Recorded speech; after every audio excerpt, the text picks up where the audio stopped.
Call is now being recorded. नमस्कार, सगळ्यांचं स्वागत आहे.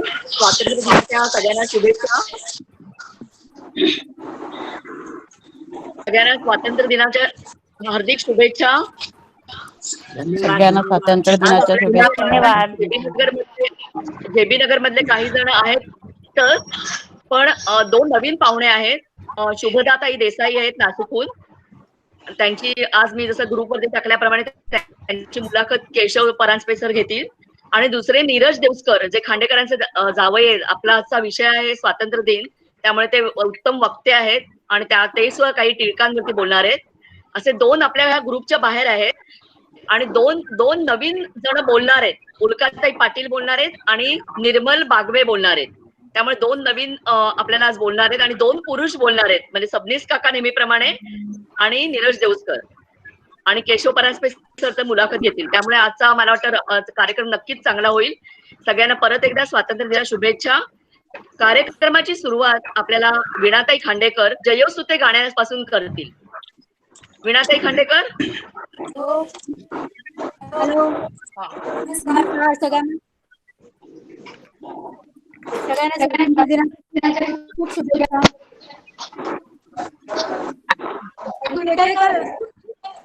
हो हो, नक्की नक्की नक्की सुरुवात करा. येत ऐकू येते.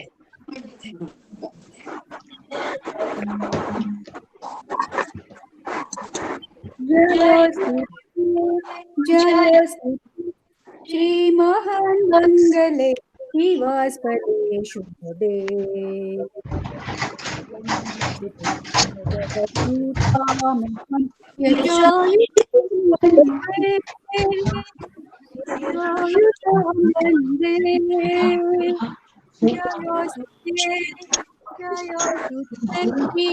मंगले शिवास्पदे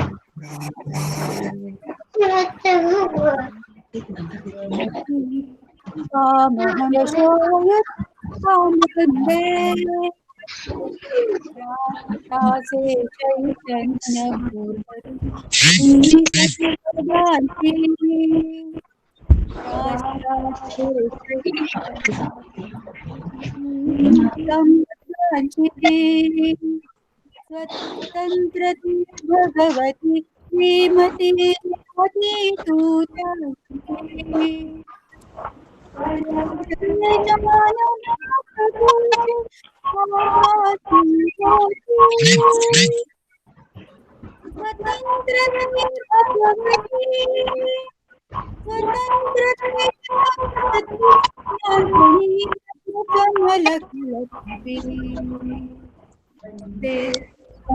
हम शोयुता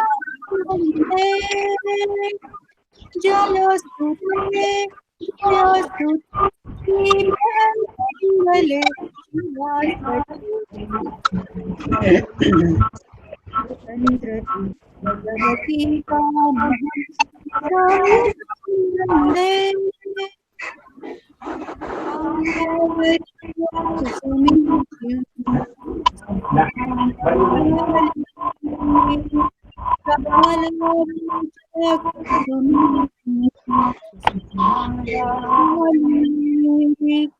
स्वतंत्र ते भगवती तूच जीवित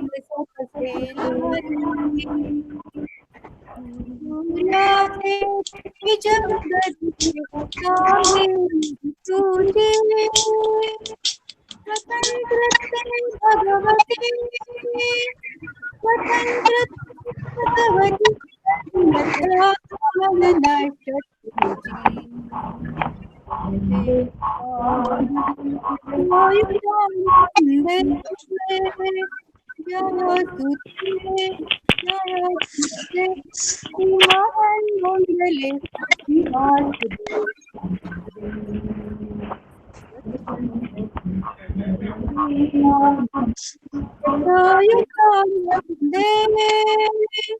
यशोयुत वंदे वंदे वंदे.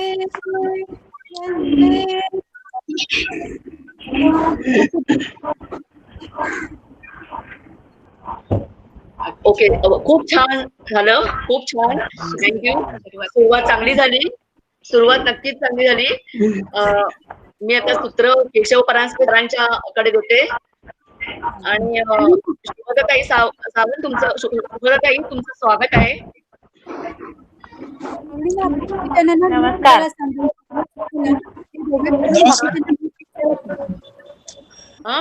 सर्व वाचक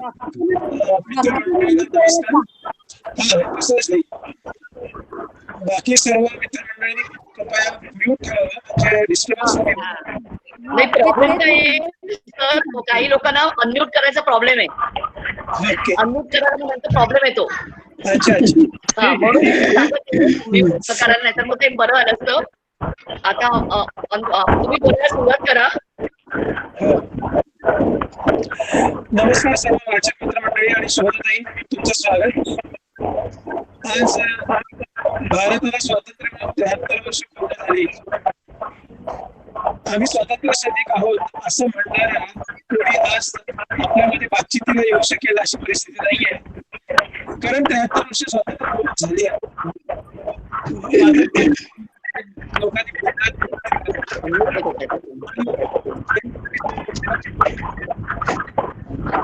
आवाज नाही येते.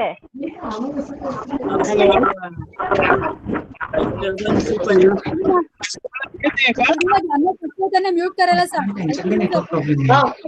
सगळ्यांनी प्लीज मी करते म्यूट करते. तू कर सगळ्यांना.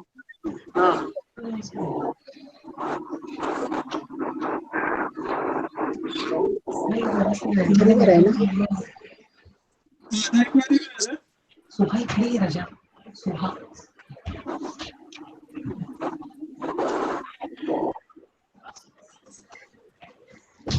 सर एक मिनिट.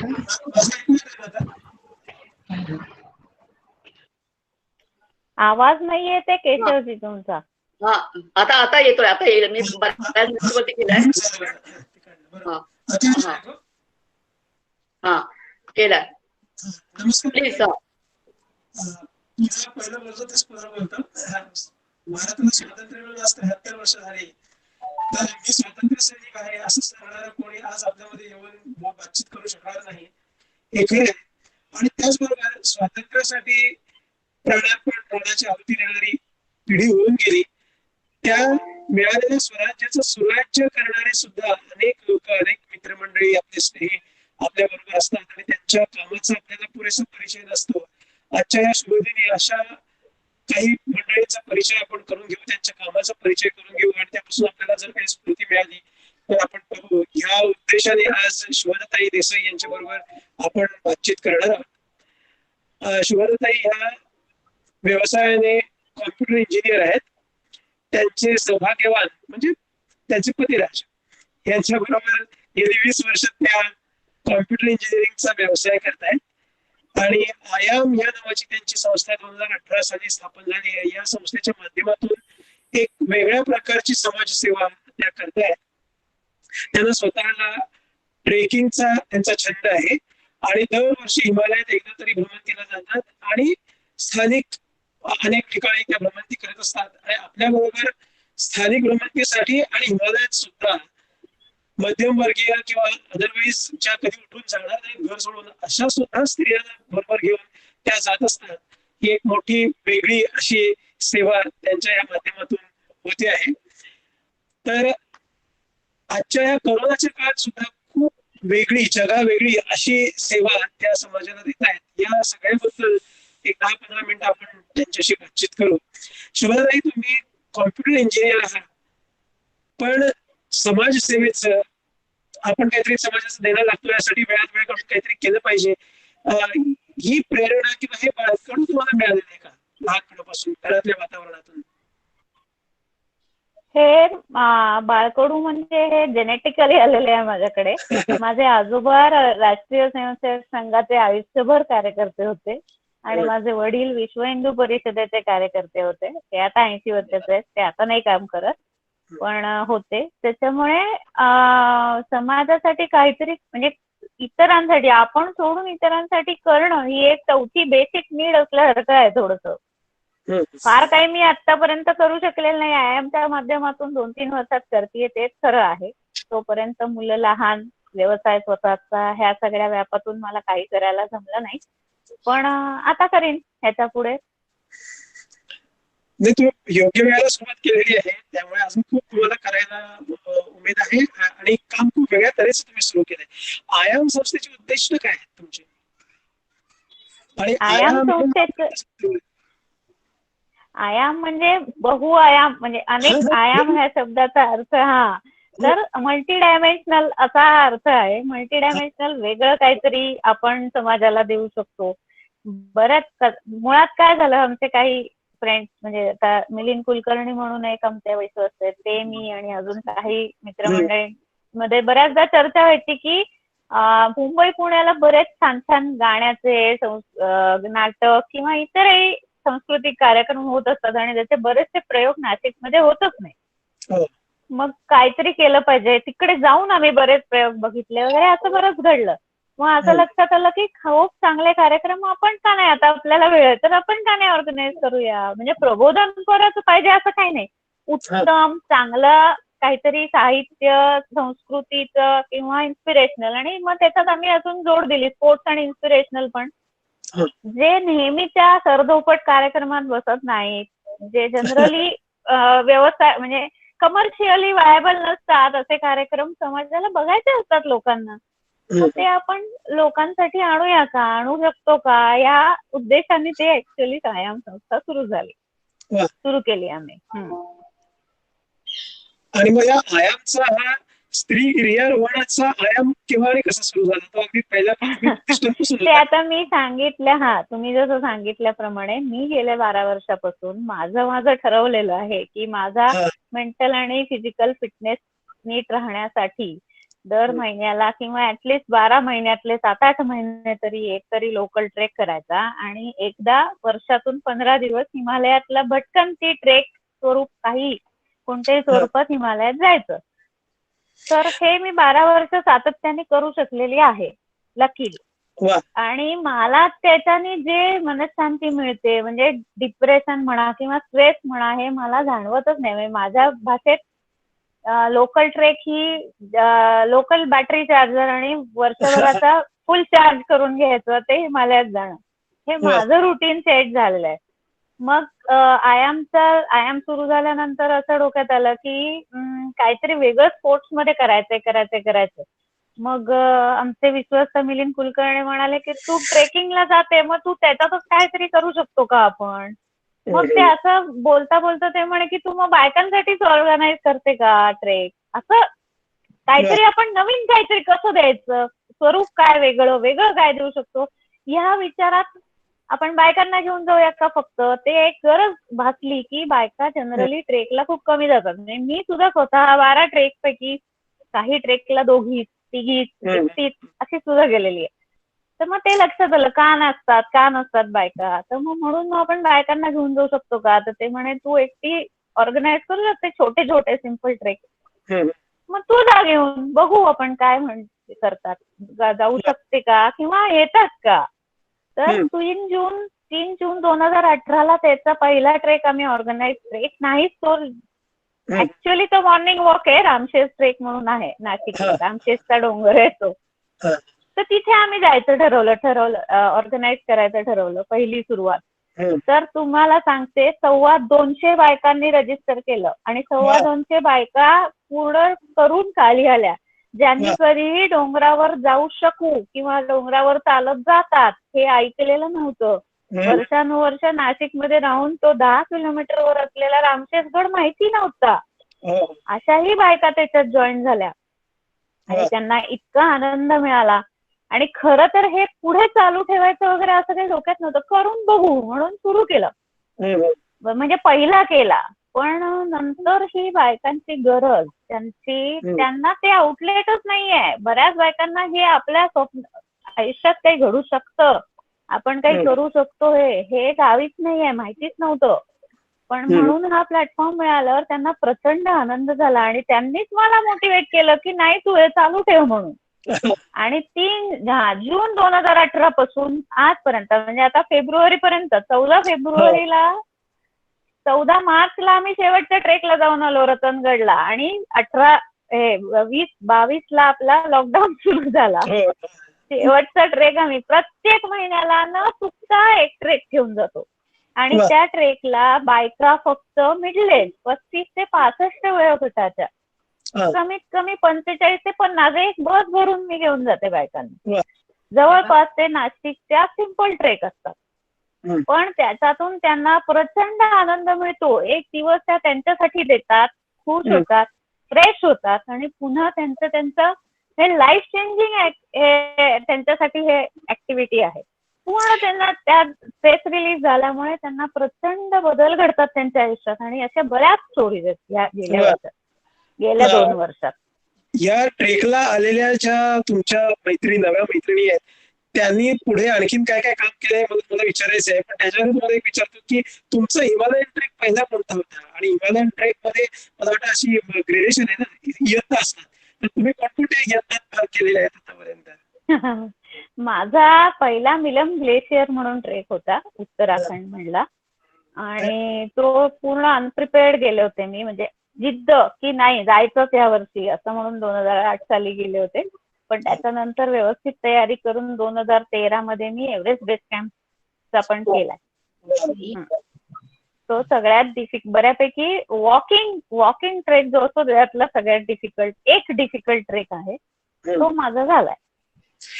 आणि असे बरेच तुमचे आजोबा आणि तुमचे तीर्थरूप सुद्धा RSS मध्ये खूप कार्यरत होते तुम्ही म्हटलं, तर तुम्ही समितीमध्ये जात होतात का? कारण RSS ची महिला नाही, कोइन्सिडेंटली माझा काहीही संबंध नाही आलेला RSSच्या कुठल्याच ऍक्टिव्हिटीचा आतापर्यंत, अभाविकच पण नाही आलेला. स्वयंसेविका आणि त्यांच्यामध्ये तो एक हा रणचंडीचा एक अंश असणं हा भाग आपण पुष्कळ लोकांनी पुष्कळदा अनुभवलेला आहे. तो तुमच्यात आहे की काय असं मला वाटलं की स्वतः स्फूर्त आहात आणि दुसऱ्यांना स्फूर्ती देत आहे आणि बरोबर घेऊन जात आहे.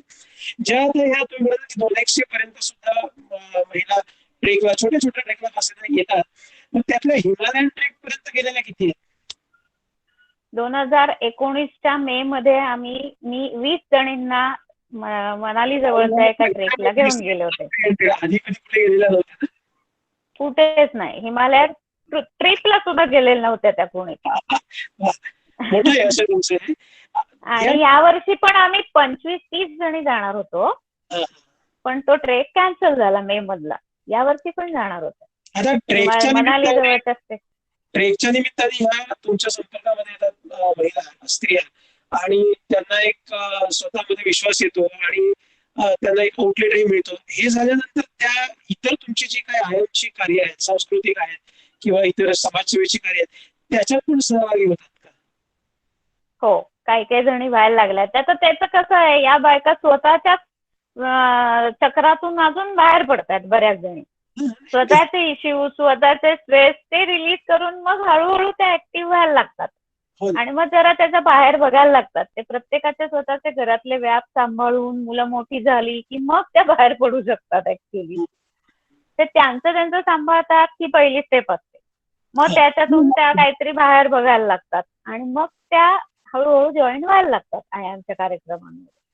आता सध्या जो कोरोनाचा एकंदर कहर आहे आणि त्याच्यामध्ये एक फार वेगळ्या पद्धतीने समाजाची सेवा करण्याची गरज आहे, तर या कोरोनाच्या संदर्भामध्ये आपण काही करावं हे तुम्ही साधारण केव्हा ठरवलं आणि काय करायचं ठरवलं? आता मी म्हणल्याप्रमाणे RSSच्या कार्यकर्त्यांच्या संपर्कात किंवा ओळखी बऱ्याच आहेत नाशिकमध्ये. माझे वडील विश्व हिंदूचे कार्यकर्ते होते त्याच्यामुळे ओळखी पण बऱ्याच आहेत आणि कोइन्सिडेंटली हे जे अंत्यसंस्काराचं काम ग्रुप आहे, म्हणजे नाशिकमध्ये अंत्यसंस्कार करण्यासाठीचा जो हे काम हे जर तुम्ही थोडं विशद करून सगळ्यांना खूप वेगळं आहे. हा तेच सांगते. काय झालं, नाशिक म्हणजे म्युन्सिपल कॉर्पोरेशनचं जे हॉस्पिटल आहे तिथून RSSच्या म्हणजे कार्यालयात फोन आला की अशी गरज आहे. काय झालं, कोरोनाने जे मृत्युमुखी पडायला लागले तर त्या लोकांचे नातेवाईक त्यांच्या अंत्यसंस्कार यायला तयार नाहीत आणि मग त्यांचं करायचं काय, तर हॉस्पिटल मधल्या स्टाफ नाही ना अवेलेबल ते प्रत्येकाचा अंत्यसंस्कार करायला जायला, त्यांना कमी पडायला लागले लोक. ह्या कामासाठी. म्हणून त्यांनी रिक्वेस्ट केली RSSच्या ऑफिसला की कार्यालयात की तुमची कोणी टीम तयार करू शकता का, हे काम आता वाढत जाणार आहे ह्याच्या पुढे आणि ह्याची गरज भासणार आहे. मग विचार करून पहिल्यांदा पुरुषांची टीम ऑब्व्हियसली, कारण अमरधाम मध्ये कोणी जात नाहीत बायका वगैरे, त्याच्यामुळे पहिल्यांदा एक 30-40 जणांची मुलं यंग मुलं आणि मध्यमवयीन पुरुष सगळे यांची टीम तयार झाली. डॉक्टर भरत केळकरच त्याचे कन्व्हेनर होते. त्यांनी सगळे SOP तयार करून दिले मेडिकल याच्यातले, की कसं करायचं, स्वच्छता, काळजी, नंतर स्वतःचं प्रोटेक्शन कसं करायचं, हे सगळं डॉक्टर भरत केळकरांनीच करून दिलं. म्हणजे त्यांच्या टीम मध्ये होते ते. आणि आता ते त्या सगळे ओळखीचे असल्यामुळे मी त्यांचं ऐकत होते ना रोज, की हे असं केलं तसं केलं. आणि असं वेगळं काहीतरी करून बघायचं तर हाऊसच आहे. त्याच्यामुळे हाऊस आहे म्हणण्यापेक्षा तिथे गरज दिसली. खरं तर हाऊस म्हणण्यापेक्षा गरज दिसली या वेळेला जास्ती, की तिथे मग काय झालं की परत रिपीटेड म्हणजे 30 अंत्यसंस्कार झाल्यानंतर जरा माणसं कमी पडायला लागली. 30 परत परत, कारण एकदा जाऊन आले 4 जण जे असतात ते 3-3 दिवस क्वारंटाईन व्हायला लागायला लागले. तर एवढा वेळ प्रत्येक जण काढू शकत नव्हतं आणि घरचे विरोध करत होते, असे बरेच प्रॉब्लेम होते. मग त्याच्यात माझ्या लक्षात आलं की चला आपण पण जाऊया. म्हणून मी डॉक्टर केळकरांना म्हंटल मी जाऊ शकते का. भीतच म्हणजे अमरधामला पहिले कधी आयुष्यात गेलेले नाही आणि त्यात आणि कोरोनाच्या आणि अंत्यसंस्कारासाठी दुसरा कोणाचा तरी, म्हणजे तर ते अगदी भीतच विचारलं. मग ते तिथे मला एक परमिशन मिळाली, हो ठीक आहे तू जाऊ शकते म्हणून. आणि मग मी त्यांना सहाय्यक म्हणून जॉईन केलं. मला आवाज नाही येते, आवाज नाही येते. तुम्ही हा विचार तुमच्या मनामध्ये येऊ शकला आणि तुम्ही केळकर सरांना विचारला, ही खूप मोठी गोष्ट आहे. कारण काय की एकदा आपण म्हणतो असं की आपल्या संस्कारामध्ये स्त्रिया स्मशानभूमीमध्ये जात नाही, ही एक गोष्ट. आणि दुसरं म्हणजे कोरोनाची भीती इतकी प्रचंड आहे की स्वतःचे नातेवाईक त्या रुग्णाबरोबर जात नाही. मुंबई सारख्या आणि पुणे शहरामध्ये नातेवाईकाची इच्छा असली तरी सुद्धा म्युनिसिपल कॉर्पोरेशन त्यांना जाऊ देत नाही. इतकं ते डेंजरस वाटतं. अशा याच्यात ते जायचं म्हणजे खूप मोठं रिस्क आहे त्याच्यामध्ये. रिस्क होते, रिस्क असते, बरोबर. पण हे रिस्क कमी करण्याच्या दृष्टीने काय तुम्ही म्हणजे तुम्ही म्हटलात की डॉक्टरांनी तुम्हाला केळकर डॉक्टरांनी समजावून सांगितलं, तर अशी म्हणजे विशेष काळजी कोणती घ्यावी लागते किंवा कोणती घेतली तुम्ही? विशेष काळजी म्हणजे ते पीपी किट, तर मी सहाय्यक म्हणूनच गेले होते. मी ऍक्च्युअल 4 जण जे काम करतात त्याच्यात नव्हते, तरी पण मास्क आणि ग्लोव्ह घालून सॅनिटायझर सतत मारायचं असतं आपल्याला, कुठेही हात लावायचा नाही. आणि मुख्य म्हणजे तिथलं वातावरण इतकं म्हणजे मुख्य मानसिक तयारी लागते, खंबीर लागतं मग तिथे जायला. हॉस्पिटलमध्ये भयंकर विदारक म्हणजे असं सिरियस आणि टेन्स वातावरण, कोणाला काही कळतच नाही ना काय चाललंय, सगळेच कन्फ्युज, सगळेच घाबरलेले, अशी स्थिती असते. आणि अमरधाम मध्ये तर नेहमीच असते तशी स्थिती, त्याच्यात कोरोनामध्ये आणखीन अवघड परिस्थिती. तर त्याची मनाची तयारी करायला हवी, कळली म्हणजे कशी खंबीरपणा आणायला हवा. आणि आणि तेव्हा जाणार तर मी पहिल्यांदाच अमरधाम मध्ये गेले. मी आणायला तुम्हाला विचारावं असं वाटतं की मनाची तयारी करून गेलात हे जरी खरं असलं तरी प्रथम ज्या वेळेला तिथे गेलात तेव्हा थोडस वाचक्यासारखं किंवा असं काय झालं का नाही झालं? नाही, खूप खंबीरपणे गेले होते मी, शांत होते पूर्ण वेळ. आणि ती टीम होती ते सगळे पण सपोर्टिव्ह होते खूप, त्याच्यामुळे काही नाही झालं, व्यवस्थित होते. मी एकदम शांतपणे केलं. आणि नेमकं त्या दिवशी 5 तास लागले सगळं कम्प्लीट पूर्ण व्हायला काम. 2 हे होते आणि तिथे पुन्हा ते विद्युत दाहिने ते प्लास्टिकच्या बॅग सकट करायला लागतं, त्याच्यासाठी वेळ लागतो, असे सगळ्या अडचणी असतात. कोऑर्डिनेशन, ऍम्ब्युलन्सचं तिकडचं, तिथे नंबर असतात, असं खूप अडचणी असतात. खरं तर 5 तास, 10 ते 5, 7 तास लागले आम्हाला ते सगळं करायला. कदाचित तुम्हाला माझा प्रश्न आवडणार नाही, पण तरी मला तेवढं विचारतो की तुमची जी टीम आहे पुरुषांची आणि स्त्रियांची सुद्धा मिळून या कोरोनाच्या संदर्भामध्ये हे अमरधाम मधलं काम किंवा अदरवाईज सुद्धा बाहेर काम करणार, तर ह्याच्यापैकी किती लोकांना कोरोनाची लागण झाली आहे? त्याच्यापैकी एकालाही नाही झाली, वा वा. नाही, हे फार कोणालाच मोठं नाही झाली.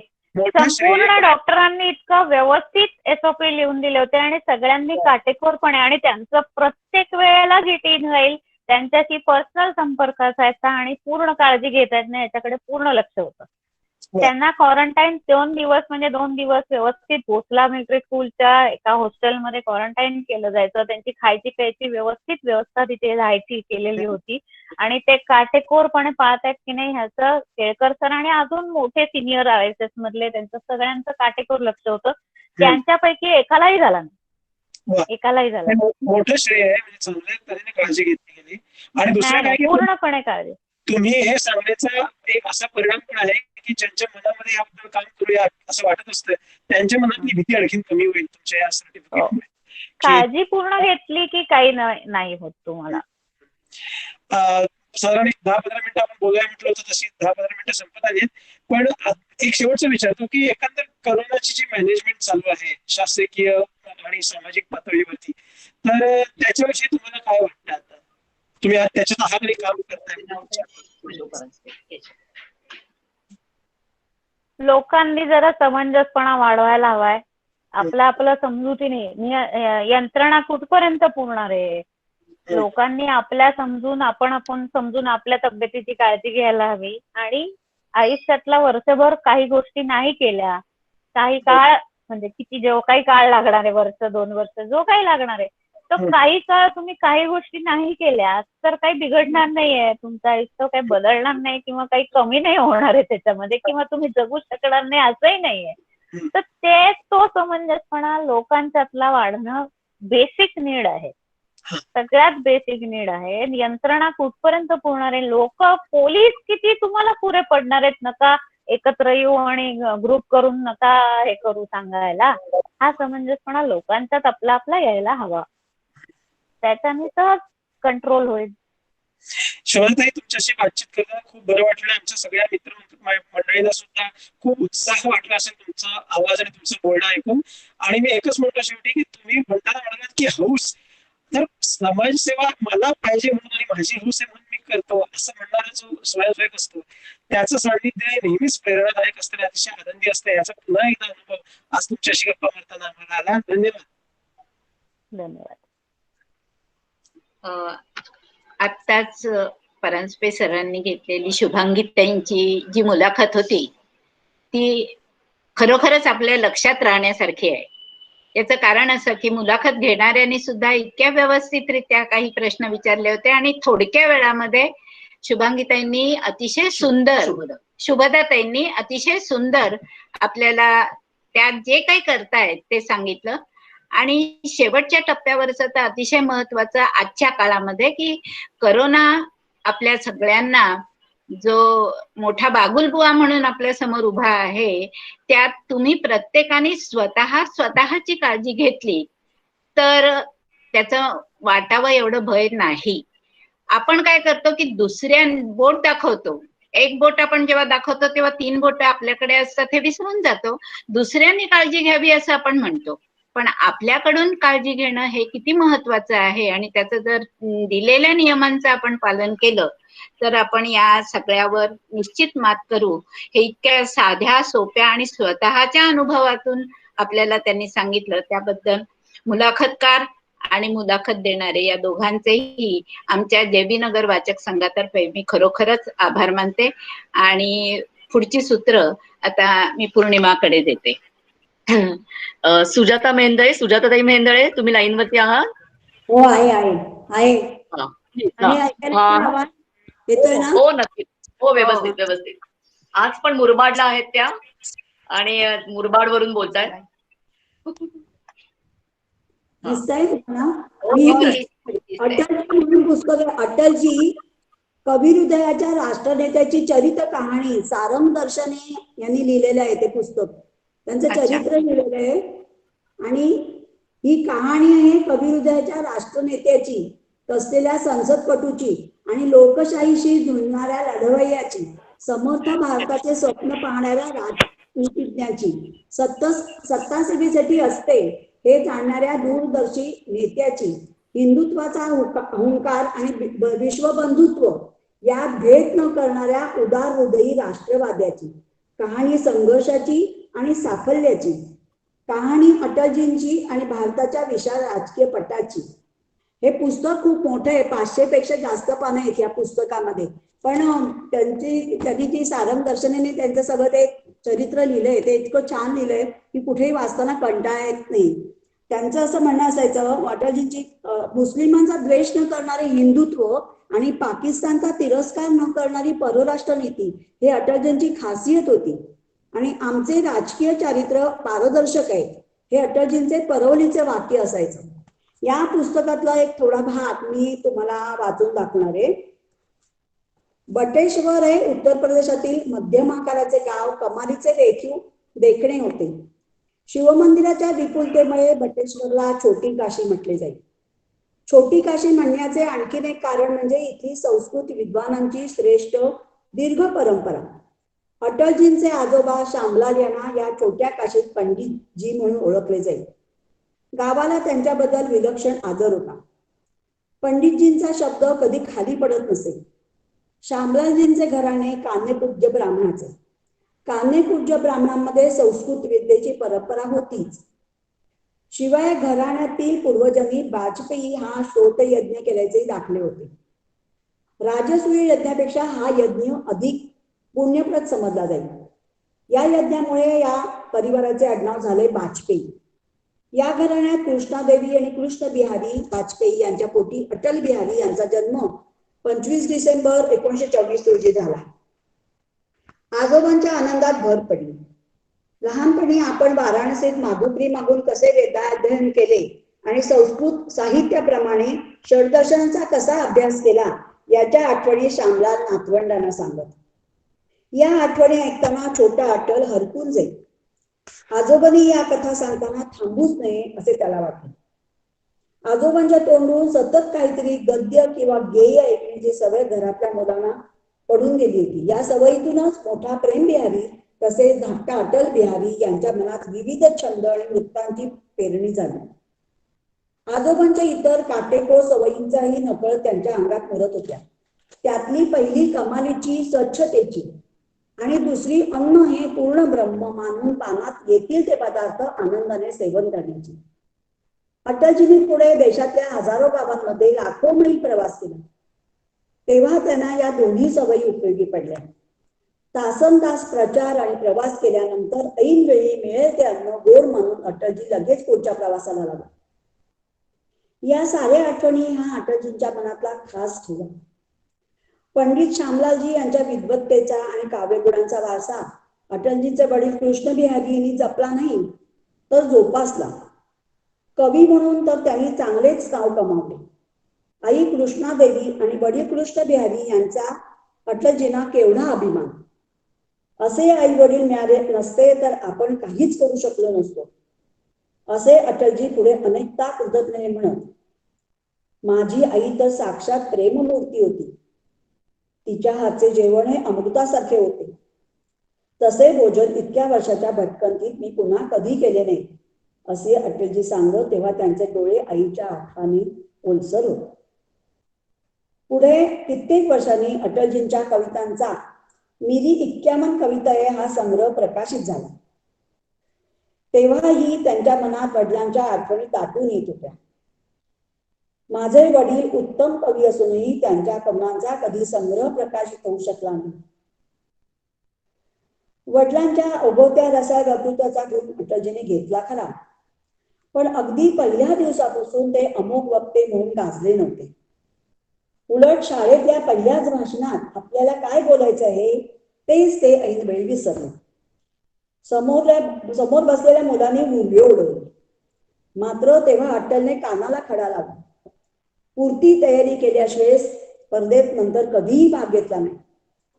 अशी तयारी करून तो बोलू लागला. तेव्हा मात्र हळूहळू चमत्कार घडू लागला. एकदा एका स्पर्धेत तो उशिरा पोहोचला. स्पर्धकांची भाषणे संपली होती. निकाल तेवढा बाकी होता. पण या मुलाचे धावपळीत मळलेले कपडे, भाषण करण्याची तळमळ पाहून स्पर्धेचे परीक्षक डॉक्टर हरिवंशराय बच्चन यांनी नियमांना मुरड घातली. या मुलाला पाचारण केले. त्यानंतर अटलने इतके ओघवते मार्मिक भाषण केले की सर्व परीक्षकांनी आधीचा निकाल एकमताने बाजूला ठेवला. पहिले पारितोषिक अटल बिहारी वाजपेयी या मुलाला जाहीर झाले.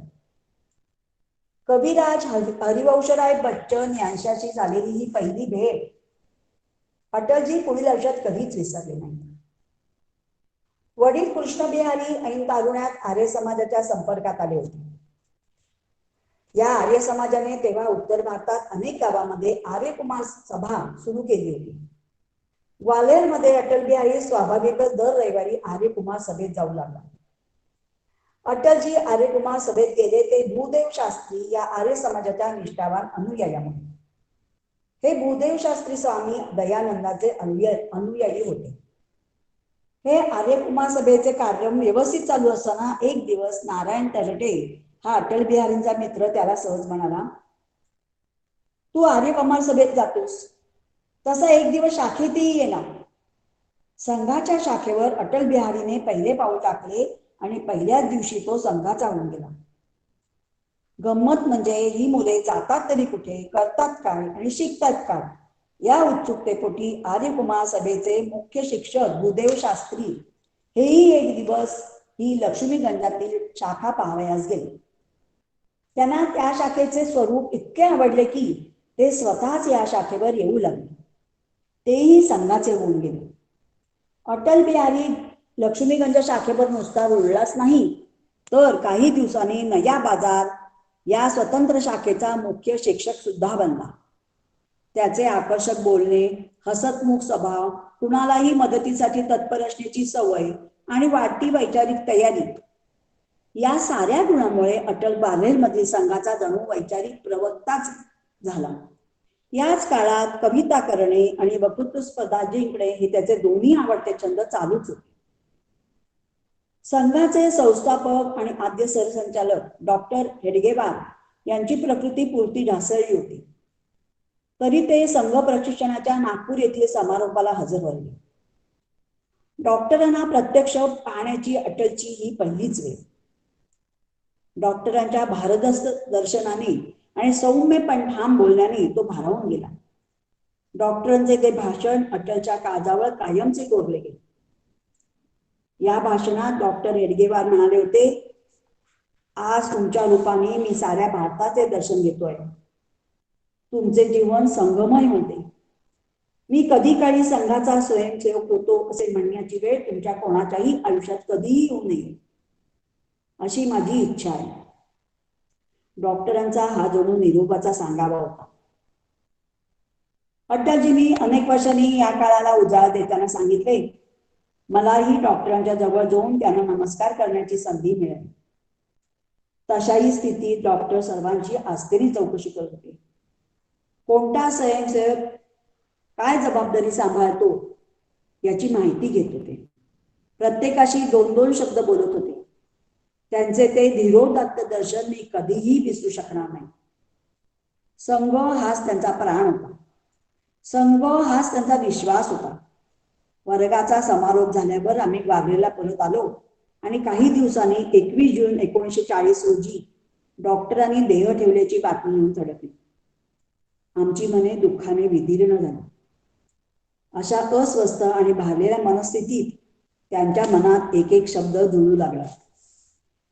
हिंदू तनमन हिंदू जीवन, हिंदू तनमन हिंदू जीवन, रगरग हिंदू मेरा परिचय. मैं शंकर का व क्रोधानल करसकता जगती क्षार क्षार. डमरू की वह प्रलय धनी हूँ जिसमें नचता भीषण संवार.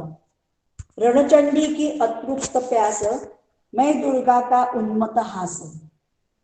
मैं यम की प्रलयंकर पुकार, जलते मरघट का धुआंधार. फिर अंतरतम की ज्वाला से जगती में आग लगा दूं मैं. यदि धधक उठे जलथल, अंबर जड़ चेतन तो कैसा विस्मय. हिंदू तनमन हिंदू जीवन, रगरग हिंदू मेरा परिचय. धन्यवाद. धन्यवाद सुजाताताई, मस्तच खूप छान झालं. आणि खूपच कौतुक आहे की तुम्ही तिकडे जाऊन तुम्ही ह्याच्यावरती म्हणजे तुम्ही म्हणालात, तुम्ही कनेक्ट झालात आणि आम्हाला चांगलं काय ऐकवलं अटलजींचं. धन्यवाद, धन्यवाद. आता मी पुढचे आपले स्पीकर आहेत, नीरज देऊस्कर वक्ते आहेत. नीरज देऊस्कर हे खांडेकर जे आहेत त्यांचे जावई आहेत. नीरज देऊस्कर आहात का? हो, आहे मी. एक उत्तम वक्ते आहेत आणि EY म्हणून बँगलोरला जी कंपनी आहे तिथे मोठ्या मार्केटिंगच्या मोठ्या पोझिशनवरती आहेत, पण त्यांचं मराठी अतिशय उत्कृष्ट आहे. ते मराठीतून कविता लिहितात, मराठीतून कथा लिहितात. आणि आज त्यांना म्हणूनच मी म्हटलं की स्वातंत्र्य दिनानिमित्त तुम्ही काही बोलाल का, तर त्यांनी ते सांगतील त्यांच्या पुस्तकाची कथा. तुम्ही बोलू शकता नीरज देऊस्कर. थँक्यू पूर्णिमाताई. सर्वप्रथम सगळ्यांना स्वातंत्र्य दिनाच्या हार्दिक शुभेच्छा आणि धन्यवाद मला इथे एक संधी दिल्याबद्दल. नुकताच 1 ऑगस्टला आपण लोकमान्य टिळकांची स्मृती शताब्दी साजरी केली आणि त्यानिमित्तानं लोकसत्तेनं एकमेव लोकमान्य नावाचं पुस्तक प्रकाशित केलेलं आहे. लोकमान्य टिळक हे कसं बहुआयामी व्यक्तिमत्व होतं त्याचा चांगला आढावा या पुस्तकामध्ये घेतलेला आहे. म्हणजे लोकमान्य नुसतेच पुढारी नव्हते, तर ते गणितज्ञ देखील होते. त्यांच्या स्वतःच्या काही कल्पना होत्या एकूणच याच्याविषयी आपल्या राजकारणाविषयी, आणि या सगळ्यांचा आढावा या पुस्तकात घेतलेला आहे. तर त्यामध्ये 2 उत्तम उतारे दिलेले आहेत, तर ते मी इथे वाचायचं ठरवलेलं आहे. तर एक उतारा जो आहे तो महात्मा गांधींनी त्यांचे यंग इंडियामध्ये 4 ऑगस्ट 1920 मध्ये, म्हणजे लोकमान्य टिळकांचं निधन झाल्यानंतर, हा एस मोहनराव यांनी संपादित केलेला नॅशनल बुक ट्रस्ट मध्ये प्रकाशित केलेला गांधीजी श्रद्धांजली आणि शब्दचित्रे या पुस्तकातला एक उतारा आहे. मी तुम्हाला वाचून दाखवतो. त्याच्यामध्ये त्यांनी जन्मजात लोकशाहीवादी असा या उताराचं नाव आहे. म्हणजे लोकमान्य हे कसे लोकशाहीवादी होते त्याचा आपल्याला ह्याच्यामधून प्रत्यय येईल. आपल्या देशबांधवांवर लोकमान्य टिळकांचा एवढा पगडा असण्याचे काय कारण होते? याचे उत्तर सोपे आहे असे मला वाटते. त्यांचे देशप्रेम फार जाज्वल्य होते. देशप्रेमाशिवाय दुसरा धर्म त्यांना माहीत नव्हता. ते जन्मजात लोकशाहीवादी होते. बहुसंख्याकांच्या राज्यावर त्यांचा इतका दुर्दम्य विश्वास होता की कधी कधी मला त्याची भीती वाटायची. पण त्यामुळेच त्यांचा लोकांवर पगडा होता. त्यांची इच्छाशक्ती पोलादी होती आणि ती त्यांनी देशाच्या कारणी लावली. त्यांचे जीवन हे एक उघडे पुस्तक होते. त्यांच्या आवडी फार साध्या होत्या. त्यांचे खाजगी जीवन निष्कलंक होते. त्यांनी आपली अचाट बुद्धिमत्ता आपल्या देशाला वाहिली होती. लोकमान्यांनी त्या सातत्याने आणि ठामपणे स्वराज्याची शिकवण दिली तशी कुणीही दिली नाही. म्हणूनच त्यांच्या देशबांधवांवर त्यांच्यावर संपूर्ण विश्वास होता. त्यांच्या धैर्याने त्यांना कधीही धोका दिला नाही. त्यांचा आशावाद अनावर होता. लोकमान्य हे नोकरशाहीचे कट्टर शत्रू होते. आपण रेड टेपिझम ज्याला म्हणतो त्याविषयीची गोष्ट करतायत. पण असा इंग्रज किंवा इंग्रजांचे राज्य यांचे ते द्वेष्टे होते असा त्याचा अर्थ नाही. कलकत्ता म्हणजे कोलकाता सध्याचं, काँग्रेसच्या वेळी हिंदी ही राष्ट्रभाषा असावी या विषयावर उत्स्फूर्तपणे पण विद्वत्तापूर्ण बोलताना त्यांनी ऐकण्याचे भाग्य मला लाभले होते. काँग्रेसच्या व्यासपीठावरून नुकतेच ते परतले होते. हिंदी विषयीचा त्यांचा संथ आणि शांत युक्तिवाद ऐकणे हा एक दुर्मिळ क्षण होता. आपल्या भाषणात त्यांनी बोलीभाषेची योग्य ती कदर केल्याबद्दल इंग्रजांना धन्यवाद दिले. त्यांनी इंग्लंडला भेट दिली तेव्हा इंग्रज ज्युरींचा त्यांचा अनुभव वाईट होता. तरीही त्या भेटीमुळे ते ब्रिटिश लोकशाहीचे खंदे पुरस्कर्ते झाले आणि चित्रपटांसारख्या दृश्य माध्यमांद्वारे भारताने पंजाबला ही शिकवण द्यावी अशी आश्चर्यकारक सूचना त्यांनी केली. मी हा प्रसंग सांगत आहे याचे कारण मी त्यांच्या विचारांची सहमत आहे असा नाही, पण त्यांना इंग्रजांविषयी द्वेष नव्हता एवढेच मला दाखवून द्यायचे आहे. ब्रिटिश साम्राज्यात भारताची अप्रतिष्ठा झालेली ते कधीही खपवून घेणे शक्य नव्हते. त्यांना ताबडतोब समता हवी होती आणि तो आपल्या देशाचा जन्मसिद्ध हक्क आहे असा त्यांचा विश्वास होता. पुढच्या कित्येक पिढ्या त्यांना आधुनिक भारताचे निर्माते म्हणून ओळखतील. आपल्यासाठी जगलेला आणि आपल्यासाठी मेलेला एक माणूस म्हणून ते त्यांच्या स्मृतीला वंदन करतील. तर हे विचार होते महात्मा गांधींचे लोकमान्यांविषयी. आणि मला वाटतं आत्ताच्या सध्याच्या युगामध्ये हे अजूनही कसे हे आहेत प्रचलित आहेत त्याबद्दल मला याच्याविषयी सांगावंसं वाटलं. दुसरा एक उतारा असा आहे, पुढाऱ्यांच्या अंगी कोणते गुण असावेत.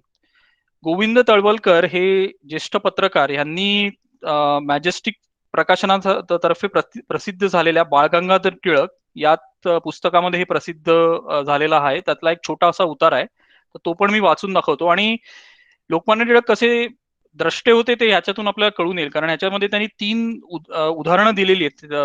त्यामध्ये यांनी म्हटलेलंच आहे आणि ते मी सगळ्यात शेवटी त्याचा उल्लेख करीन. तर मी आधी हा उतारा वाचतो, गोविंद तळवलकरांनी लिहिलेला आहे. पुढाऱ्यांच्या अंगी कोणते गुण असावेत. लोकमान्य आणि लोक यांचे एकमेकांवर अलोट प्रेम असले तरी लोकांच्या या प्रेमाचा राजकीय कार्यासाठी उपयोग किती, त्यांचा मजल कोठवर जाऊ शकतो, यासंबंधी टिळकांच्या कल्पना अवास्तव नव्हत्या. जाहीर सत्कार, मिरवणुकी, जय जयकार इत्यादींचे महत्व आहे, पण ते विशिष्ट मर्यादेपर्यंतच ही टिळकांची भावना होती. लोकांनी आपला जय जयकार केला तरी अखेरीस राजकीय दृष्ट्या त्यांची मजल कोठवर जाऊ शकते याविषयी टिळकांनी आडाखे बांधले होते व तसे त्यांनी बोलूनही दाखवले होते. त्या संदर्भात 2 आठवणी इथे दिलेल्या आहेत. रे मार्केट समोरील आर्यन सिनेमा थिएटरात महाराष्ट्र फिल्म कंपनीचा सैरंध्री नामक देशी फिल्म पाहण्याकरता लोकमान्यांना मुद्दाम बोलावण्यात आले होते. त्यात 1918च्या मुंबईच्या स्पेशल काँग्रेसच्या वेळी काँग्रेसच्या मंडपात मुख्य पुढारी प्रवेश करीत असल्या वेळची एक फिल्म तयार करण्यात आली होती. ती लावल्यावर तीत अनेक पुढारी येऊन गेले, पण लोकमान्य टिळक चालल्याचे दिसतात सर्व थिएटरवर प्रचंड टाळ्यांचा गजर झाला. लोकमान्य सदर वेळी थिएटरमध्ये आहेत हे मात्र कुणासच माहीत नव्हते. लोकमान्यांजवळ बसलेले त्यांचे एक मित्र लोकमान्यांस म्हणाले, बळवंतराव, तुमच्या नुसत्या चित्राचे दर्शन घेऊन लोकांनी इतका टाळ्यांचा कडकडाट केला, मग तुम्ही प्रत्यक्षात येथे आला आहात हे त्या समजले तर लोक टाळ्या वाजवून थिएटर खाली पाडतील की काय कोण जाणे. हे ऐकून लोकमान्य हळूच म्हणाले, लोकांचे मजवर प्रेम असले तरी मी असल्या पोकळ प्रदर्शनाला फसणारा नाही. याची किंमत किती हे मी जाणून असतो आणि या जाणीवेनेच मी सर्व आयुष्य घालवले आहे. मॅथेमॅटिशियन कधीही फसणार नाही हे विसरू नका. दुसरी आठवण आहे पुण्यातील एका दुसऱ्या सभेची. एक मोठी सभा झाल्यानंतर त्या सभेत लोकमान्यांच्या शब्दाला मिळणारा मान ऐकून एक गृहस्थाने घरी येऊन लोकमान्यांना एक विलक्षण प्रश्न केला. त्यांना विचारले की आपला शब्द अशा रीतीने लोक झेलीत असताना आपण त्यांच्या बळावर सरकार विरोधी अशी दुसरी बलवत्तर चळवळ का नाही करत. त्यावर लोकमान्यांनी सांगितले की प्रस्तुत मी चळवळ करीत आहे याचा खरा अर्थ व व्याप्ती लक्षात घेतली तर असे आपण विचारणार नाही. मी आज लोकजागृती करत आहे, मृतवत झालेल्या देहात संजीवनी घालीत आहे. हजारो लोक व्याख्यानास येतात, टाळ्या वाजवतात, शब्द मानतात, म्हणून राष्ट्र पुढच्या कठीणतर मार्गास तयार झाले आहे असे कोणी समजेल तर तो फसेल. पुढील पायरी अधिक महत्वाची आहे. लोकांची तयारी मोजण्याचे माप सभेतील गर्दी व टाळ्यांचा कडकडाट नव्हे, हा फक्त उज्ज्वल श्री गणेश आहे. हा उज्ज्वल श्री गणेशा सुरू करून देण्याचे कार्य लोकमान्यांनी केले. ते करीत असता 30 वर्षाच्या आपल्या अनुभवाने त्यांनी राजकारणी पुढाऱ्यांच्या अंगी कोणते गुण असावेत याचे नियम बसवले होते. टिळकांच्या राजकारणावर व व्यक्तिमत्वावर ते प्रकाश टाकणारे आहेत. मी आधी जे बोललो ती टिळकांनी हे 3 जे गुण सांगितले ते प्रत्येक राजकारणाच्या अंगी असले पाहिजेत. आणि हे फक्त राजकारणाच्या अंगीच असं नाही, पण ज्या कोणाला नेतृत्व करायचं आहे कुठल्याही लोकसमूहाचं त्यांच्या अंगी हे गुण आवश्यक आहे. आणि हे सध्याच्या काळात देखील कसं लागू पडतो ते मी तुम्हाला सांगतो. पहिला नियम असा, राजकारणी पुरुषाचे अंगात 2 गुण असावे लागतात. एक तर त्याच्या हृदयात प्रखर आग पेटलेली पाहिजे व दुसरा म्हणजे त्या हृदयाच्या वरच्या बाजूस डोके बर्फासारखे थंड असले पाहिजे. हे दोनही गुण एकसमयाविच्छेद करून नेहमी ज्या पुरुषाजवळ उत्कटतेने वास करीत असतात तो पुढारी होण्यास योग्य होय. हे सध्याच्या कॉर्पोरेट युगामध्ये देखील लागू पडतं, कारण जो कोणी कॉर्पोरेट लीडर असतो आणि ज्याला कोणाला आपली कंपनी किंवा ऑर्गनायझेशन चालवायची आहे तर त्याच्याकडे किंवा तिच्याकडे तसे नेतृत्व गुण असले पाहिजेत. म्हणजे काहीतरी करून दाखवायची प्रखर जिद्द असली पाहिजे, पण त्याचबरोबर डोकं पण शांत असलं पाहिजे. कारण जर डोकं शांत नसेल तर आपण कुठलाच योग्य निर्णय घेऊ शकत नाही. तर ते लोकमान्यांनी इतके वर्ष आधीच आपल्याला सांगून ठेवलं आहे, आणि ते आपण अजूनही कॉर्पोरेट आपल्या सगळ्या व्यवसायामध्ये वगैरे अजूनही लागू पडू शकतं. त्यांचा दुसरा नियम असा आहे, राजकारण हा विषय विचारांच्या तीव्रतेने मनाला भ्रष्ट करणारा आहे. ते मन समतोल व शांत राखण्याकरता दररोज किंवा वेळ न मिळाल्यास निदान 3-4 दिवसांनी तरी घटका 2 घटका नेहमीच्या सर्व व्यापातून मन अगदी अलग करून शक्य तितके एकाग्र व शांत ठेवण्याचा परिपाठ असावा. या योगे अनेक प्रमादांपासून बचाव होऊन चित्तशुद्धी होते. आता यामध्ये पण आपल्याला दिसू शकतं, म्हणजे आपण सध्या कॉर्पोरेट याच्यामध्ये म्हणतो की आपण एक ऍबस्ट्रॅक्शन लेअर असली पाहिजे, की जर आपण जे काही करतोय त्याच्यापासून आपण जर थोडेसे वेगळे झालो तर ते खूप चांगलं असतं. कारण मग आपण विचार करू शकतो एखादा त्रयस्थच्या दृष्टिकोनातून, की कुठली गोष्ट आपण करू शकतो आणि या सध्याच्या परिस्थितीमध्ये काय निर्णय घेतले पाहिजे, त्याचा काय परिणाम होऊ शकतो. तर हे आपण जर जी एखादी गोष्ट करतोय त्या गोष्टीपासून थोडंसं अलग झालो आणि जर शांत दृष्टीने विचार केला तरच ते आपण करू शकतो. आणि हे लोकमान्यांनी आपल्याला तेव्हाच सांगून ठेवलेलं आहे.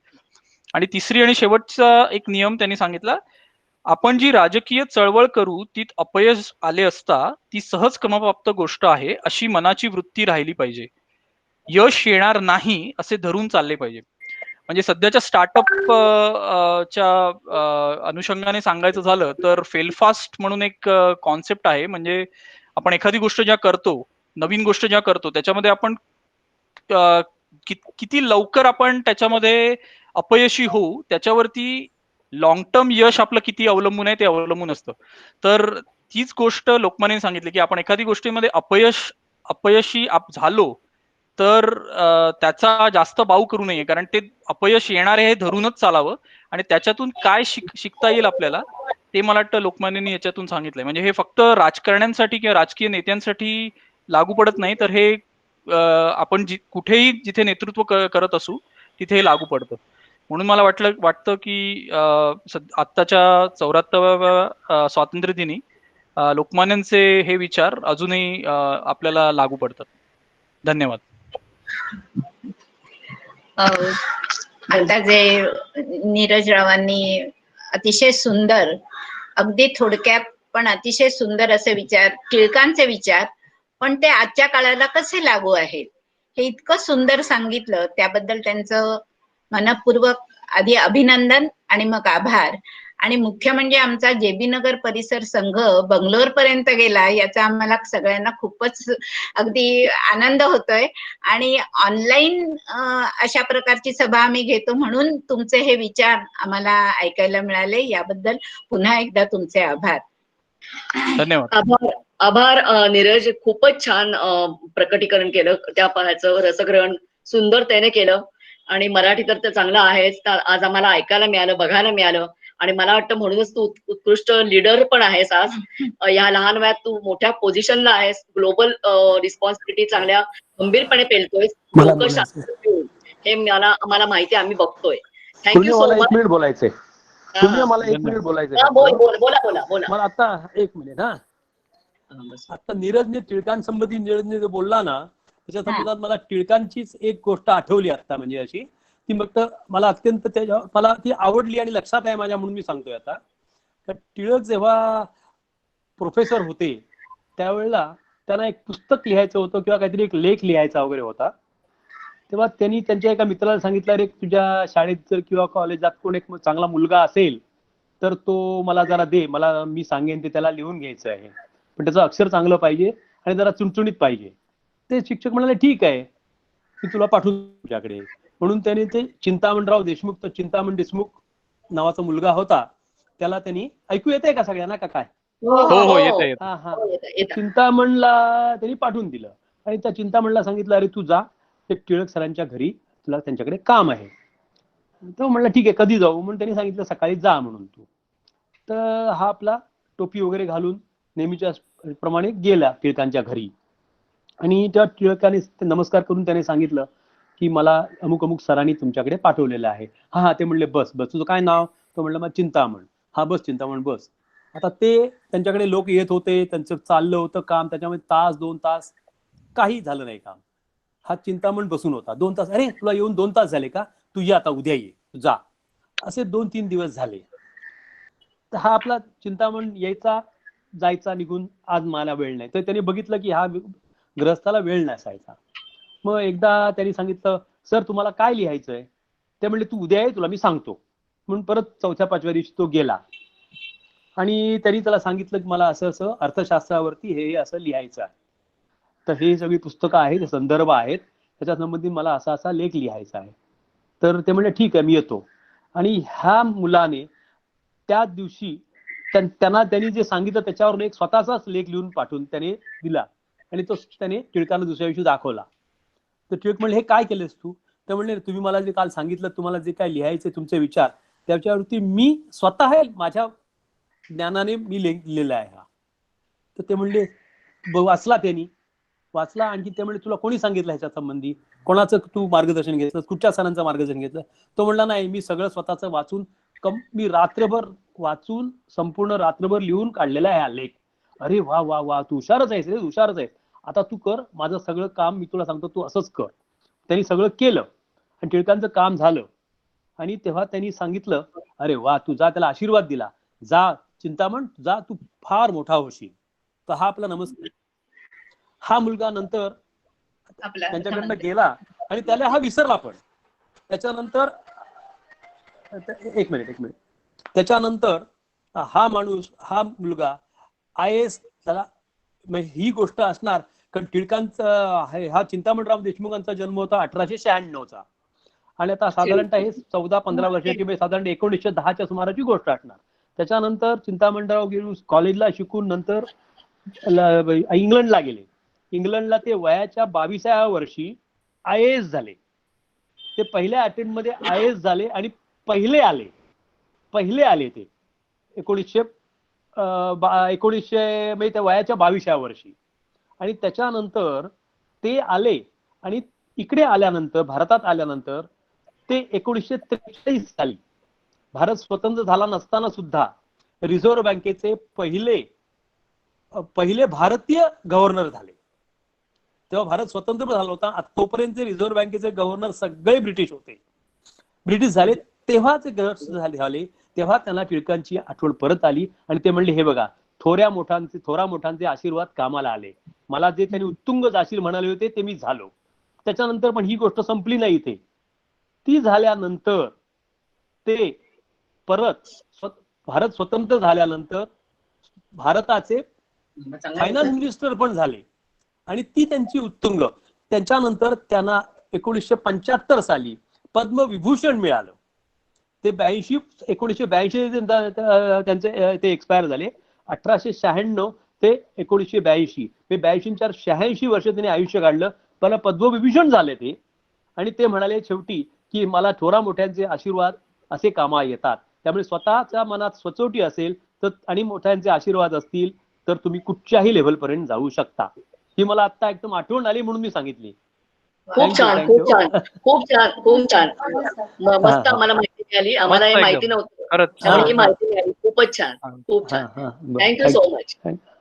आता मी विनंती करते उल्काताई पाटील यांना बोलायला. उल्काताई पाटील आहात? उल्काताई पाटील, मग निर्मला बागवे, निर्मल बागवे आहे. हा प्लीज निर्मल बागवे. हा मी बोलते.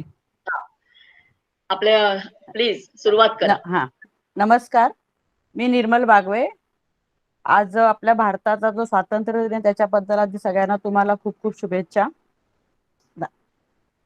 मी आज तुम्हाला एका स्वातंत्र्य लढ्या योद्ध्याची एक गोष्ट सांगणार आहे. कसं झालं होतं की मी 2017ला जुलै 2017 मध्ये मी लेह लडाखच्या ट्रिपवर गेली होती. तिथे आम्ही जुलै महिन्यामध्ये गेलो होतो आणि आपल्याला ऐकून तर माहितीच असेल की 26 जुलै हा दिवस आपण कारगिल दिवस म्हणून साजरा करतो. तर असेच आम्ही 26 जुलैला कारगिलला आम्ही भेट दिली होती आणि तिथे आम्ही सगळं कारगिलच्या जे युद्ध झालं त्या सगळ्या युद्धाची आम्ही माहिती जी तिथे तिथे एक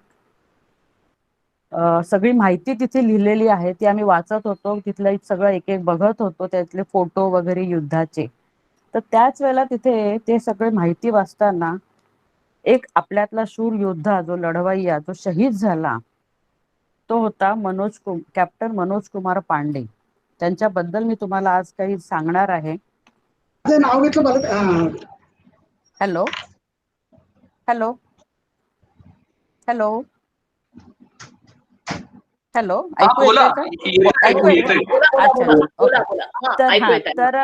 तर मग आज मी तुम्हाला त्या कॅप्टन मनोज कुमार गोपीचंद पांडे, त्यांचं पूर्ण नाव आहे कॅप्टन मनोज कुमार गोपीचंद पांडे, तर त्यांच्याबद्दल मी तुम्हाला आज माहिती सांगते. त्यांचा जन्म झाला उत्तर प्रदेश मधील सीतापूर येथे झाला 25 जून 1975 ला आणि त्यांच्या कुटुंबातील ते सर्वात मोठे भावंड होते. त्यांचे वडील छोटे व्यापारी म्हणजे काय हो, त्यांच्या वडिलांचं एक छोटी पानाची टपरी होती आणि ते वडील त्यांची छोटी टपरी जी होती ती लखनौ मध्ये चालवत होते आणि ही जे सगळं त्यांचं कुटुंब होतं हे उत्तर प्रदेश मधील सीतापूर इथे राहत होतं. मनोज त्यांना पहिल्यापासूनच लहानपणापासूनच शिक्षणाची आवड होती आणि त्यांना सैन्याची खूप आवड होती. त्यांचं शिक्षण जे आहे ते मनोज यांचं शिक्षण लखनौ येथील सैनिकी प्रशालेत झालं. त्यांना मुष्टियुद्धामध्ये कमालीचा रस होता. मनोज कुमार हे राष्ट्रीय संरक्षण प्रबोधिनीतून पदवीधर झाले. त्यांना सुरुवातीपासूनच गुरखा रायफल मध्ये जायचं हे त्यांचं एक फार मोठं स्वप्न होतं. 1990च्या उत्तर प्रदेशच्या एनसीसीच्या ज्युनियर डिव्हिजनच्या बेस्ट कॅडेट म्हणून सुद्धा त्यांची निवड झाली होती. आपल्याला ऐकून तर माहितीच असेल की जेव्हा ही मुलाखत होते सैन्यामध्ये जाण्यापूर्वी त्यावेळेला तिथे काही प्रश्न विचारले जातात आणि एक अगदी सर्रास प्रश्न विचारला जाणारा जो एक प्रश्न आहे तो म्हणजे असा विचारला जातो की तुम्हाला सेनेमध्ये काय यायचे. तर तसाच प्रश्न मनोज कुमार यांना सुद्धा विचारला गेला की तुम्हाला सेनेमध्ये काय यायचे आहे. तर त्यावेळेला त्याने जे उत्तर दिलं होतं की ते त्यांचं उत्तर होतं की मला परमवीर चक्र मिळवायचे आहे. त्यावेळेला त्यांना असं विचारलं की तुम्हाला परमवीर चक्र मिळवायचे पण हे कधी मिळतं हे तुम्हाला माहिती आहे का. तर ते म्हणाले की हो मला माहित आहे, अनेकदा तर हे मरणोत्तरच मिळतं पण मला मात्र तुम्ही संधी द्या, मी ते तुम्हाला मिळवून दाखवेन. त्यांना हे परमवीर चक्र मिळालं सुद्धा पण त्यांच्या नशिबाने त्यांना ते मरणोत्तर मिळालं. 1995 मध्ये त्यांची भारतीय सैन्यामध्ये निवड झाली त्यांची. त्याच्यानंतर ते 95 मध्ये त्यांची निवड झाली आणि 1997 ला ते 11 गुरखा रायफल मध्ये लेफ्टनंट पदावर त्यांची निवड झाली.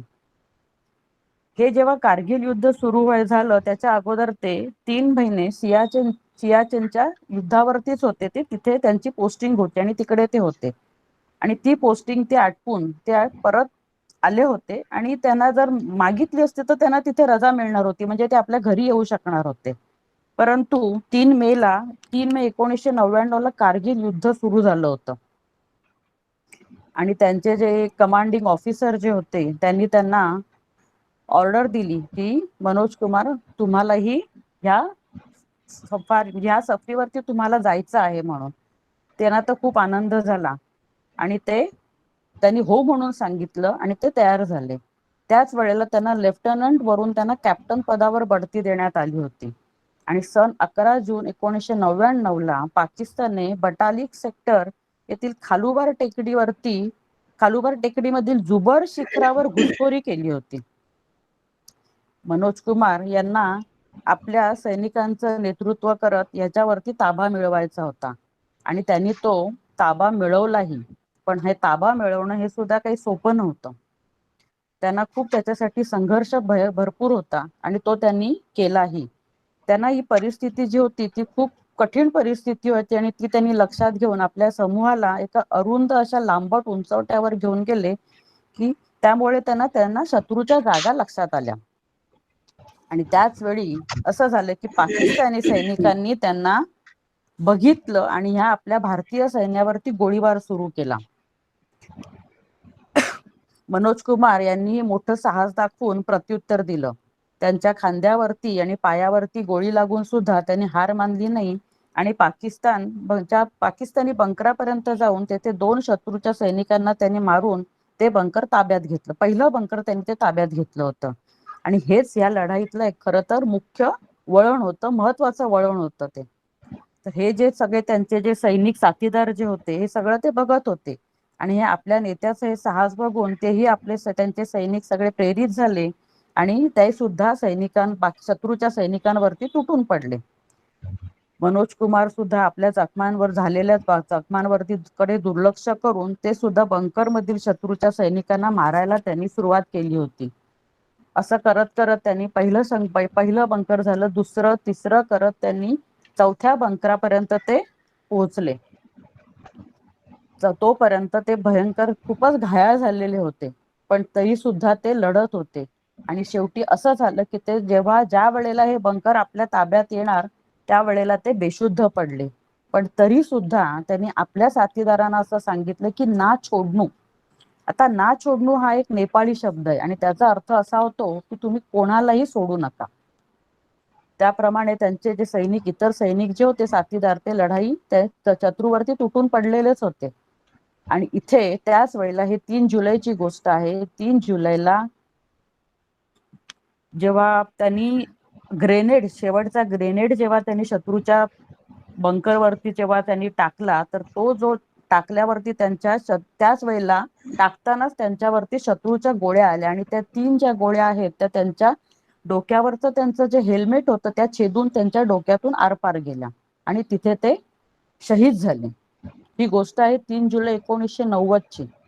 तर त्यांनी जेव्हा ते खालुबार सेक्टरला जेव्हा जाण्यापूर्वी त्यांनी आपल्या कमांडिंग ऑफिसरला असं सांगितलं होतं कि अगर अपनी मातृभूमि की रक्षा के आगे अगर मेरी मौत भी आहे तो मैं उसे भी पराजित कर दूंगा. केवढं ते साहस आणि केवढा तो जोश. असं हे कारगिल युद्धादरम्यान त्यांनी आपल्या घरच्यांना पत्रही लिहिलं होतं आणि त्यांनी त्याच्यात आपल्या घरच्यांना युद्धासंबंधीच्या माहिती कळवत होते आणि त्यांना एक प्रार्थना करायला सांगितली होती की जर का या युद्धात आम्ही लवकर विजय मिळवून परत येऊ याची तुम्ही प्रार्थना करा म्हणून. परंतु त्यांचं दुर्दैव असं की 3 जुलै 1999 ला कॅप्टन मनोज कुमार पांडे यांना वीरगती प्राप्त झाली. परंतु त्यांना कुशल नेतृत्व, असाधारण वीरता, असीम साहस आणि सर्वोच्च बलिदान याच्यासाठी त्यांना मरणोत्तर हायेस्ट गॅलेंट्री अवॉर्ड जे परमवीर चक्र आहे ते देऊन त्यांना सन्मानित करण्यात आलं. तर त्यांच्या या मनोज कुमार पांडेंची वीरता आणि बहादुरीच्या गोष्टी तर आजही आपल्या देशात ऐकाव्यास मिळतातच. आणि त्यांच्याच बरोबर आपण नुसतं मनोज कुमार पांडेच म्हणतो पण त्यांच्या बरोबर त्यांचे अनेक साथीदार सुद्धा त्यावेळेला शहीद झालेत. म्हणतात ना की वीर कधी मरत नाहीत तर ते अमर होतात. तसंच मनोज कुमार पांडे ही अमर झालेत. तर अशा या आपल्या शूरवीर जवानाच्या गोष्टी आपल्याला आजही प्रेरित करत राहतील अशी मी आशा करते. जय हिंद, जय भारत, भारत माता की जय. धन्यवाद. भारत माता की जय. खूप छान झालं निर्मला. आणि आपण तुम्ही म्हणालात मी म्हणणारे मी बोलणारे. खूप आनंद झाला. असेच आपल्या ग्रुप मधले पुढे यावेत आणि मराठी टिकवून राहावी म्हणून हे सगळं चाललेलं आहे. त्यामुळे खूप छान आणि खूप आवडलं आणि ही गोष्ट हे माहिती नव्हतं त्यामुळे ही पण आज गोष्ट माहिती झाली. खूप छान, खूप छान. थँक्यू. बोलणं पण चांगलं आहे. आता आपल्याकडे अजून 4 जण बोलणार म्हणजे उल्काताई पाटील आहेत, सबनीस काका बोलणार आहेत, मंजिरी देवरस आहेत. सबनीस काकांचं सावरकरांवरती आहे आणि त्याच्यानंतर मंदारचं गाणं मंदार पार्किंगचं सागरा प्राण तळमळला. तर सबनीस काका माझं रिक्वेस्ट अशी आहे की तुम्हाला शेवटी ठेवते कारण त्याच्यानंतर मंदार सागरा प्राण तळमळला म्हणणार आहे. हे चालेल. आणि आता उल्काताईंना मी रिक्वेस्ट करते की त्यांनी बोलावं. उल्काताई पाटील. हॅलो. हा उल्काताई पाटील बोला. नमस्कार. आज 15 ऑगस्ट स्वातंत्र्य दिन. सर्वात प्रथम भारताच्या 74व्या स्वातंत्र्य दिनानिमित्त सर्वांना शुभेच्छा. आपल्याला 1947 सालच्या 15 ऑगस्ट या दिवशी स्वातंत्र्य मिळाले खरे, पण अखंड भारत न मिळता त्याची फाळणी होऊन त्याचे भारत व पाकिस्तान असे 2 भाग होऊन अल्पसंतुष्ट पाकिस्तान तेव्हापासून आतापर्यंत काहीतरी काढून घुसखोरी करून लढण्यास प्रवृत्त होतच आहे. आता सुद्धा जगात कोरोना रूपी संकट असतानाही चीन व पाकिस्तान घुसखोरी करून युद्धजन्य परिस्थिती निर्माण करत आहेतच. अशाच प्रकारे घुसखोरी करून 3 डिसेंबर 1971 ते 16 डिसेंबर 1971 या कालावधीत भारत व पाकिस्तान यामध्ये तिसरे युद्ध झाले. या युद्धात भारत विजयी झाला. पाकिस्तानमध्ये असलेल्या बांगलादेशाची स्वतंत्र निर्मिती होऊन जगाच्या पाठीवर बांगलादेश हा नवीन देश उदयाला आला. त्यामुळे पाकिस्तानी जनमानसात अजूनही अशी भावना आहे की भारताने आमच्या देशाचे 2 तुकडे केले. हे युद्ध 14 दिवसात आटपलं, पण या युद्धात काही वीरांनी अभूतपूर्व पराक्रम करून आपल्या देशाची शान राखली व ती राखताना आपले जीव गमावले आहेत. आणि ते वीर म्हणजे 2nd लेफ्टनंट अशोक किशोर भडबडे राजस्थानचे इथे, आणि 2nd लेफ्टनंट मकरंद घाणेकर हे पार्ल्याचे आहेत. विले पार्ले टिळक विद्यालयाचे विद्यार्थी आहेत आणि विद्यार्थी होते. आणि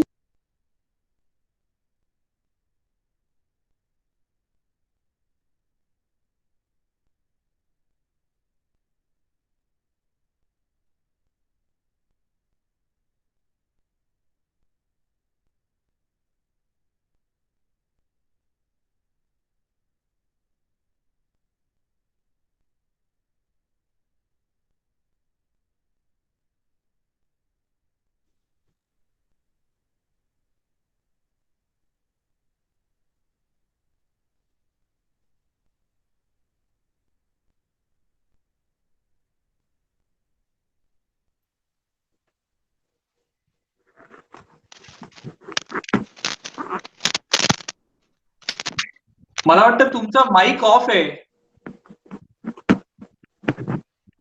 हो माईक आहे, ऐकू येत नाहीये.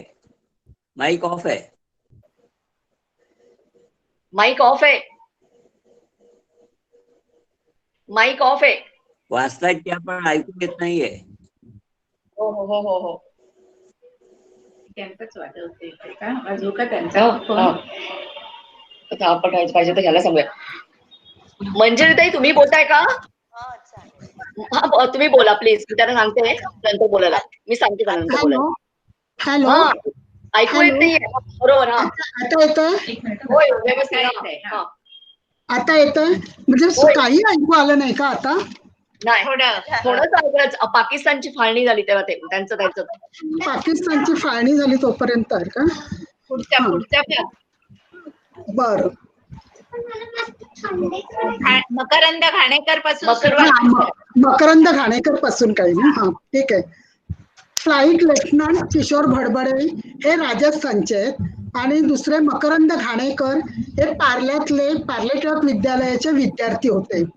आणि आता पार्ल्या स्टेशन जवळ एक रोड आहे. त्या रोडला रस्त्याला 2nd लेफ्टनंट मकरंद घाणेकर असे नाव दिलेलं आहे. त्यानंतर फ्लाईट लेफ्टनंट प्रदीप आपटे आणि अशोक ढवळे हे पुण्याचे आहेत.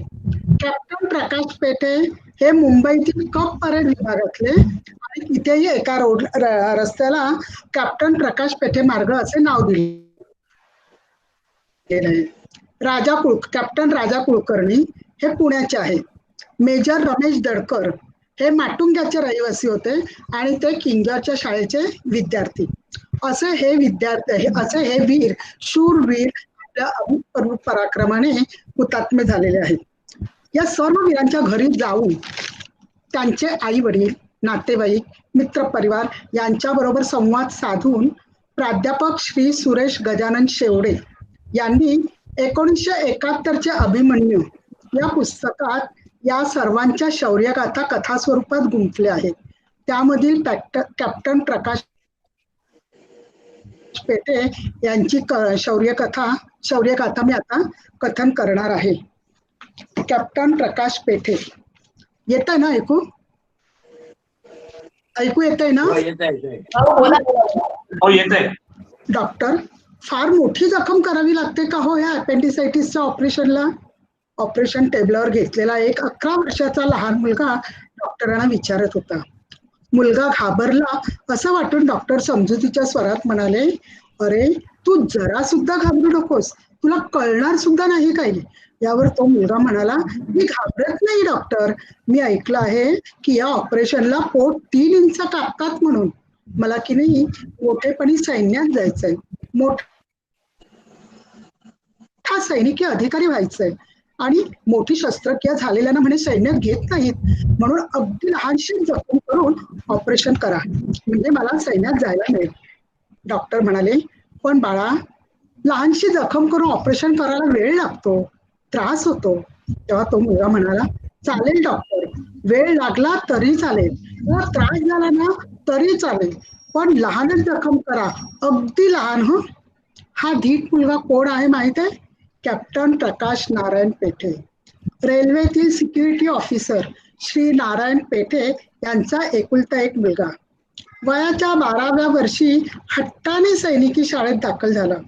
सैनिकी शिक्षणात उज्ज्वल यश संपादन करून वयाच्या 23व्या वर्षी म्हणजे ऑक्टोबर 1971 मध्ये सैनिकी अधिकारी म्हणून आपल्या सेवेत रुजू झाला. 1971च्या ऑक्टोबर नंतर युद्धाचे वेध लागायला आरंभ झाला.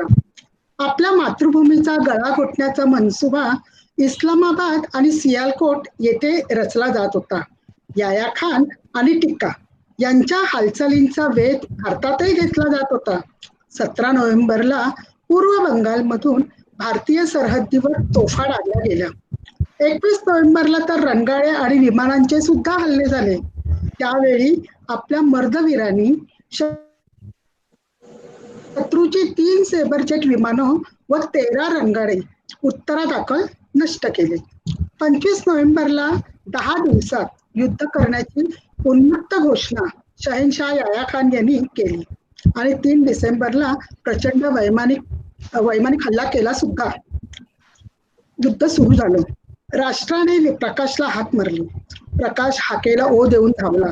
सीमेवर तो लढत होता. पश्चिम सीमेवर पाकने केलेले हल्ले त्याने परतवून लावले. त्याच्या दणदणीत तडाख्यांनी कित्येक पाक सैनिक जायबंदी झाले. 13 तारखेला रात्री हमेवाल येथे पाक हद्दीत घुसून रेड घालण्याचा प्रकाशला आदेश मिळाला. तेथील सैनिकांना गिरफ्तार करण्यासाठी 49 सैनिक व 1 JCO यांच्यासह प्रकाशने चित्त्यासारखी धाव मारली.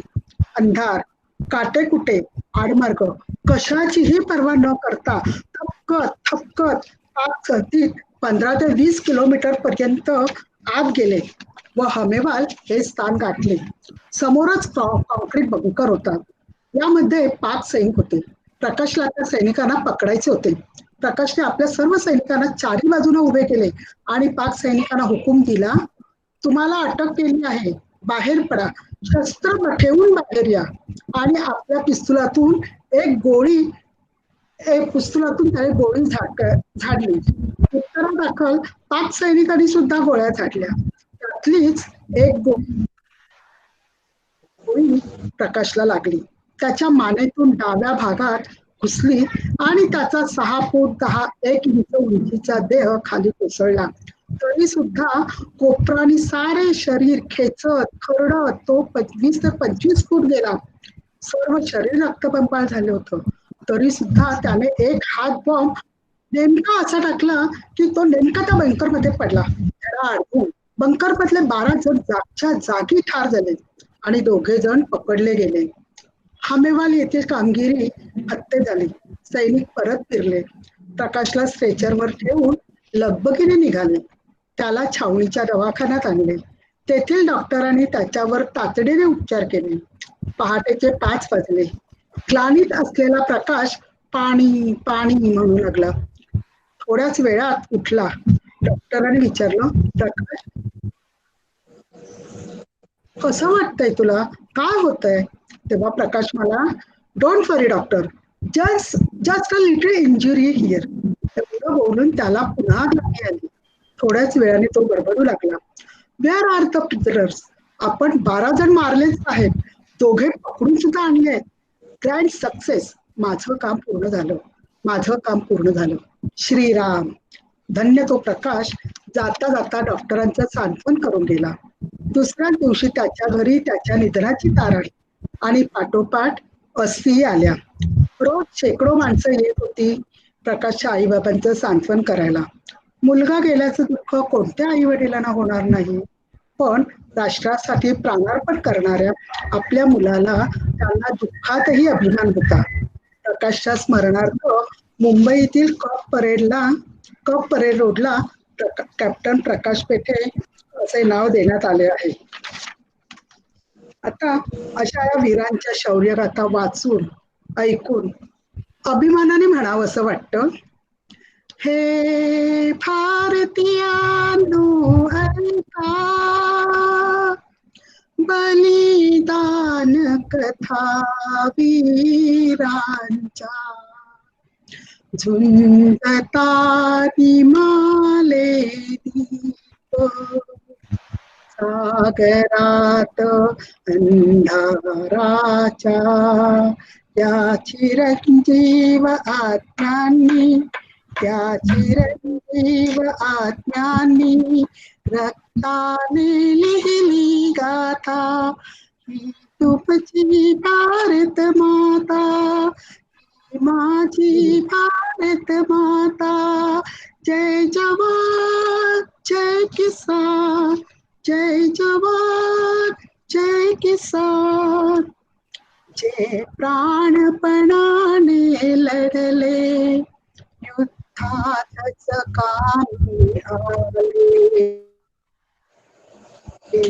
आज्ञास लाभता मुक्ती, बेहोश होऊन गेले.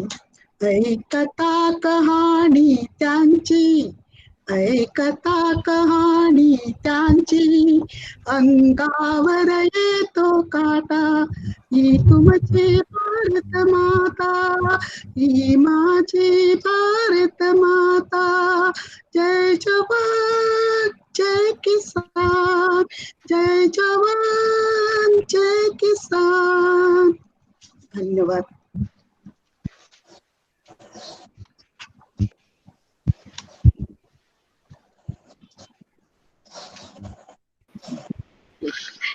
खूप छान उल्काताई. वेगवेगळ्या विधांच्या आपल्याला गाथा इथे ऐकायला मिळत आहेत आणि मुख्य म्हणजे नुसतंच गद्य नाही तर पद्यातूनही आपल्याला आपला हा कार्यक्रम तर रंगत जातोय असं मला वाटतंय.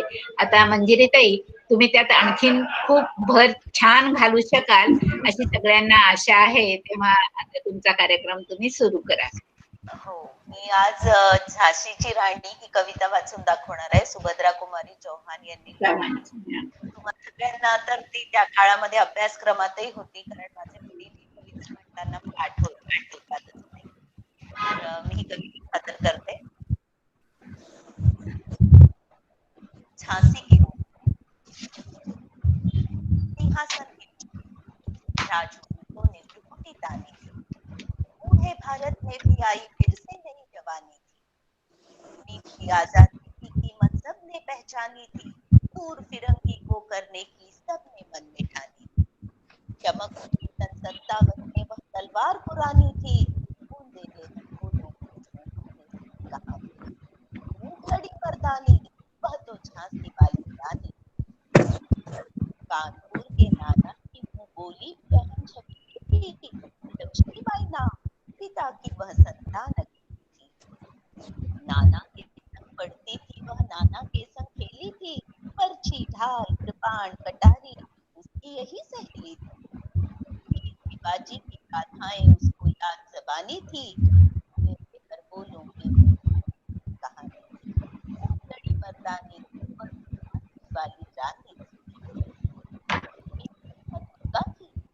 वह स्वयं वीरता की अवतार, देख मराठे पुलकित होते उसकी तलवारों के वार, नकली युद्ध रचना और अपना शिकार, सैन्य घेरना दुर्ग तोड़ना ये थे उसके प्रिय खिलवाड़, महाराष्ट्र देवी उसकी भी आराध्य भवानी थी, बूंदेले बोलों के मुंह हमने सुनी कहानी थी, खूब लड़ी मर्दानी वह तो झांसी वाली रानी थी, वीरता की वैभव के साथ सगाई झांसी में, ब्याह बनाई लक्ष्मीबाई झांसी में, राजमहल में बजी बधाई, खुशियां छाई झांसी में, बट बूंदे लोगों की दीपावली सी वहां आई झांसी में। चित्रा ने अर्जुन को पाया, शिव से मिली भवानी थी, बूंदे लेहर बोलों के मुंह हमने सुनी कहानी। लड़ी मर्दानी वह तो झांसी वाली रानी थी। उदित हुआ सौभाग्य, उदित महलों में उजियाली छाई, किंतु काल कभी चुपके चुपके काली घटा के आई। तीर चलाने वाले कर में चूड़ियां कब भाई, रानी विधवा हुई, हाय विधि को भी दया नहीं आई। जिस संतान मरे राजा जी, रानी शोक समानी थी,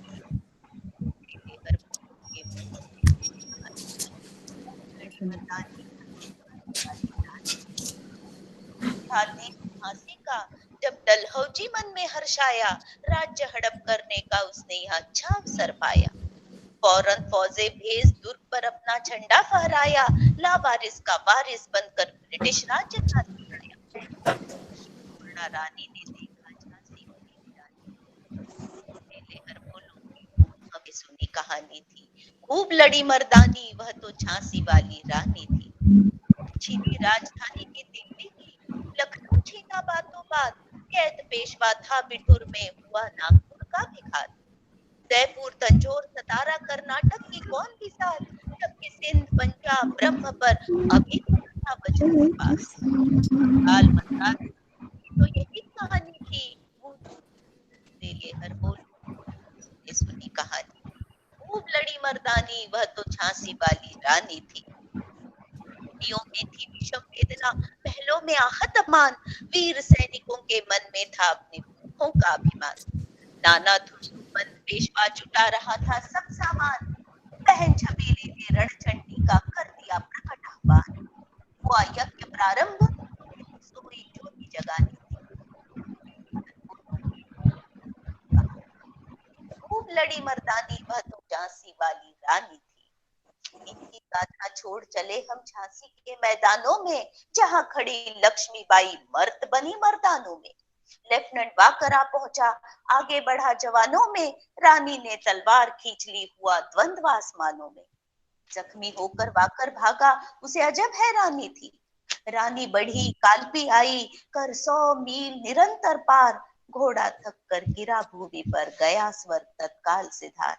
यमुना तट पर अंग्रेजों ने फिर खाई रानी से हार, विजयी रानी आगे चल दी, किया ग्वालियर पर अधिकार। विजय मिली पर अंग्रेजों की फिर सेना गिराई थी, अब के जनरल स्मिथ सम्मुख था, उसने मुंह की खाई थी। कान्हा और मंदरा सखिया रानी के संग आई थी, युद्ध क्षेत्र में उन दोनों ने भारी मार मचाई थी। रोज आ गया, घिरी अब रानी थी, तो भी रानी मार काट कर चलती बनी सैन्य के पार, किंतु सामने नाला आया था वह संकट विषम अपार। घोड़ा अड़ा, नया घोड़ा था, इनमें आ गए सवार, रानी एक शत्रु बहुतेरे, होने लगे वार पर वार। घायल होकर गिरी सिंहन, उसे वीर गति पानी थी, बूंदे लेहर बोलों के मुंह हमने सुनी कहानी थी। खूब लड़ी मर्दानी वह तो झांसी वाली रानी थी। रानी गई सिधार, अब उसकी दिव्य सवारी थी, मिला तेज से तेज, तेज की वह सच्ची अधिकारी थी। अभी उम्र कुल 23 की थी, मनुज नहीं अवतारी थी, हमको जीवित करने आई बन स्वतंत्रता नारी थी। दिखा गई पद, सिखा गई हमको जो सीख सिखानी थी, बूंदे लेहर बोलों के मुंह हमने सुनी कहानी थी। खूब लड़ी मर्दानी वह तो झांसी वाली रानी थी। जाओ रानी, याद रखेंगे ये कृतज्ञ भारतवासी, यह तेरा बलिदान जगावेगा स्वतंत्रता अविनाशी। होवे चुप इतिहास, लगे सच्चाई को चाहे फांसी, वो मदमाती विजय मिटा दे गोलों से चाहे झांसी। तेरा स्मारक तू ही होगी, तू खुद अमिट निशानी थी। तेरा स्मारक तू ही होगी, तू खुद अमिट निशानी थी। बूंदे लेहर बोलों के मुंह हमने सुनी कहानी थी। खूब लड़ी मर्दानी वह तो झांसी वाली रानी थी। खूप लढी मर्दानी वह तो झांसी वाली. वा, खूपच सुंदर. हा, खूप सुंदर. मंजिरी ताई, वीररसाने भरलेली ही जी कविता आहे ती तितक्याच आवेशपूर्ण रीतीने तुम्ही सादर केली, त्याबद्दल धन्यवाद. आणि आता सबनीस काका, या सगळ्याच्या वरतान असा महामेरू असलेले सावरकर यांच्या संदर्भात एक 4 तुमचे विचार तुम्ही आमच्या समोर मांडला म्हणजे आम्हाला आणखीन जास्त बरं वाटेल. सबनीस काका खूप छान. ओके, हा मुद्दामून ठेवलाय कारण नंतर सावरकरांवरती मंदार गाणं म्हणणार आहे, सागरा प्राण, म्हणून ठेवलंय. बर. सगळ्यांना पहिल्यांदा स्वातंत्र्य दिनाच्या शुभेच्छा. आणि आज आपला जो या वाचक संघाचा मूळ उद्देश आहे की आवडलेल्या पुस्तकाविषयी बोलणं, तर मला पौर्णिमा पारखीनीच एक पुस्तक दिलं वाचायला, ज्याच्यातलं सावरकरांवरचं एक प्रकरण जे आहे त्यांच्या पुस्तकाविषयीचं माझी जन्मठेप, ते मी आज इथे वाचून दाखवणार आहे. मजा म्हणजे हे पुस्तक लिहिलंय देसाई, ह.त्र्यं देसाई नावाच्या लेखकाने लिहिलंय आणि शतपैलू सावरकर असं त्याचं नाव आहे. हे पुस्तक आहे शतपैलू सावरकर. त्याच्यामध्ये सावरकरांचे 65 वेगवेगळी प्रकरणं, छोटी छोटी, त्यांच्या स्वभावातले वेगवेगळे पैलू दर्शवणारी किंवा त्यांच्या एकूण व्यक्तिमत्वातले वेगवेगळे पैलू दर्शवणारी 65 अशी प्रकरणं आहेत, छोटी छोटी. त्यातलं एक प्रकरण आहे याविषयी. आणि एक योगायोग असा की मला जे पुस्तक खूप आवडलं होतं लहानपणापासून आणि आजही माझं आवडतं पुस्तक आहे ते म्हणजे माझी जन्मठेप. आणि त्याच्याविषयी या पुस्तकात जे लिहिलेलं आहे ते मी आज वाचून दाखवतोय. आणि माझी मतं आणि त्या पुस्तकातल्या लेखकाची सगळी मतं अत्यंत जुळणारी आहेत, त्यामुळे सावरकरांविषयीच हे मला वाचावंसं वाटलं.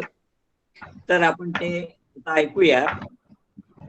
आजवर मी अनेक सावरकरांविषयीची पुस्तकं वाचली, पण यंदाच नुकतंच वाचलेल्या माझी जन्मठेप या पुस्तकाने मला अगदी चटका लावलेला आहे. मी ते एकदाच नाही तर चांगलं 3-4 वेळा वाचलंय. प्रत्येक वेळेला 10 पानं काही सरळ वाचली नाहीत. काही प्रसंग वाचताना तर मनात अगदी चर्र व्हायचं.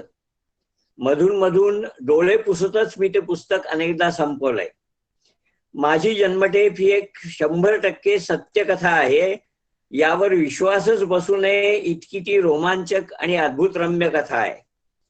अंदमानच्या कारागृहातलं त्यात वर्णन केलेलं सावरकरांचं जीवन म्हणजे एक सतत मृत्यूशी झुंज होती, ज्या झुंजीत शेवटी मृत्यूच हारलेला आहे.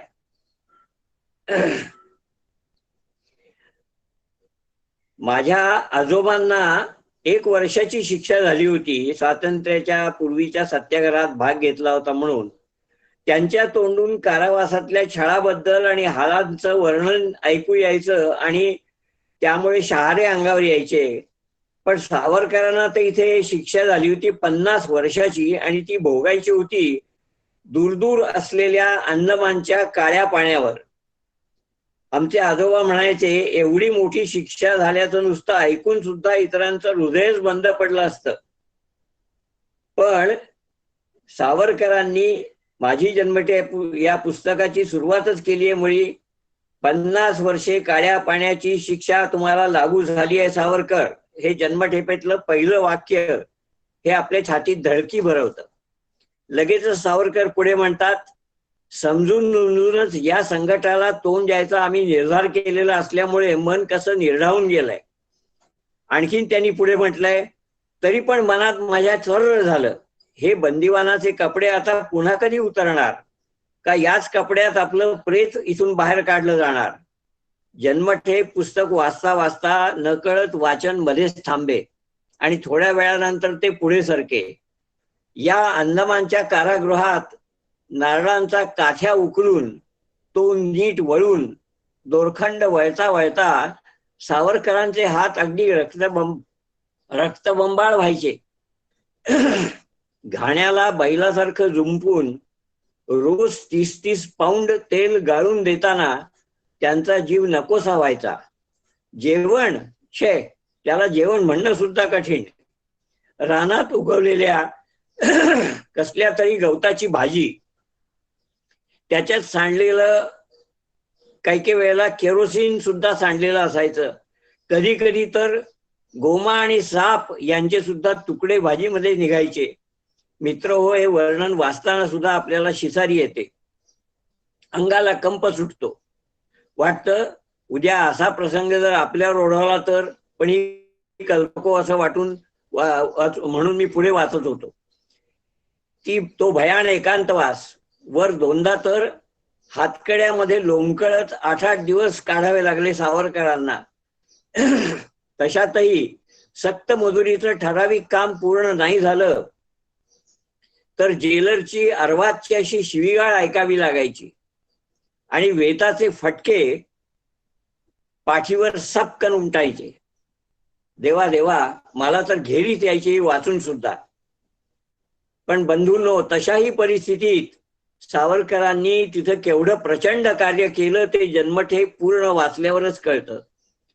अंदमानात इतका भयंकर छळ आणि मानसिक यातना सोसत असतानाच सावरकरांनी तिथल्या बंद्यांना लिहायला वाचायलाच कसं शिकवलं, बाटलेल्या लोकांना शुद्ध करून पुन्हा हिंदू धर्मात कसं आणलं, सर्व राजबंद्यांच्या घरून पुस्तकं मागवून त्याचं एक मोठं ग्रंथालय त्या कारागृहात कसं उभं केलं आणि रात्री उत्कृष्ट काव्याच्या सहस्त्र पंक्तींचं महाकाव्य कसं रचलं, या सगळ्याचं वर्णन हे येरा गवाळाचं कामच नाही. अत्यंत पराकोटीची देशभक्ती असल्यापासून असलं काम कोणी करू शकेल हे संभवूच शकत नाही. सावरकरांच्या उत्कट देशभक्तीचं दिव्य दर्शन घडवणारा जन्मठेपेतला आणखीन एकच प्रसंग सांगतो. अंदमानात नेलं जाण्याच्या आधी डोंगरीच्या कारागृहात सावरकर होते आणि एक दिवस अचानक हवालदार कोठडीपाशी येऊन त्यांना म्हणाला, चलो साहेब ने बुलाया है. सावरकरांना त्यांनी नेलं आणि सावरकर पाहतात तो काय, त्यांची पत्नी आणि मेहुणा त्यांना भेटायला आले होते. 4 वर्षापूर्वी लंडनची नौका सुटताना सावरकरांनी त्या दोघांचा निरोप घेतला होता आणि आज 50 वर्षाच्या म्हणजे जन्माच्या ताटातुटीच्या आधीचा निरोप घ्यायचा प्रसंग आलेला होता. पण तो प्रसंग रंगवायला कुशल चित्रकारच हवा. सावरकरांचं धैर्यच अलोट. ते त्या दोघांना म्हणाले, आणि हे वाक्य फार मला आवडतं, मी अनेक वेळा या हे वाक्य वाचल्यावर मला कायम हे आठवतं. 4 काटक्या गोळा करून घरटी बांधणं आणि मुलींची वीण वाढवणं याला जर संसार म्हणायचा असेल तर असला संसार कावळे चिमण्याही करतात. पण मनुष्यासारखा संसार थाटण्यात आपण कृतकृत्य झाले आहोत. आपण आपली 4 चूल बोळखी फोडून टाकली, पण त्यामुळेच कदाचित पुढे मागे हजारोंच्या घरी सोन्याचा दूर निघेल. यावर काही भाष्य करण्याची गरजच नाही मित्रांनो. मित्र हो, सावरकरांच्या उत्कट आणि अमर्याद देशभक्तीला तुलना नाही. आचार्य अत्रे यांनी म्हटलंय ते खरं. आपल्याला शृंगार, वीर, करुणा इत्यादी 9 रस माहिती आहेत, पण देशभक्ती नावाचा एक 10वा रस आहे आणि त्याचे जनक आहेत वीर सावरकर. हे अत्रे म्हणतात त्याप्रमाणे जन्मठेप वाचल्यावरच कळतं. शौर्य, धैर्य आणि सहनशीलता यांची पराकाष्ठा या जन्मठेप या ग्रंथात पाहायला मिळते. आपल्या ध्येयाच्या सिद्धीसाठी माणूस भयंकर आपत्तीचे हलाहल सुद्धा कसं पचवू शकतो याचं प्रात्यक्षिक जन्मठेप या पुस्तकात दिसतं. तरी पण त्या तशा भयान कारागृहात सुद्धा सावरकरांची मूळ विनोदी वृत्ती नष्ट झालेली नाहीये, हेही विशेष.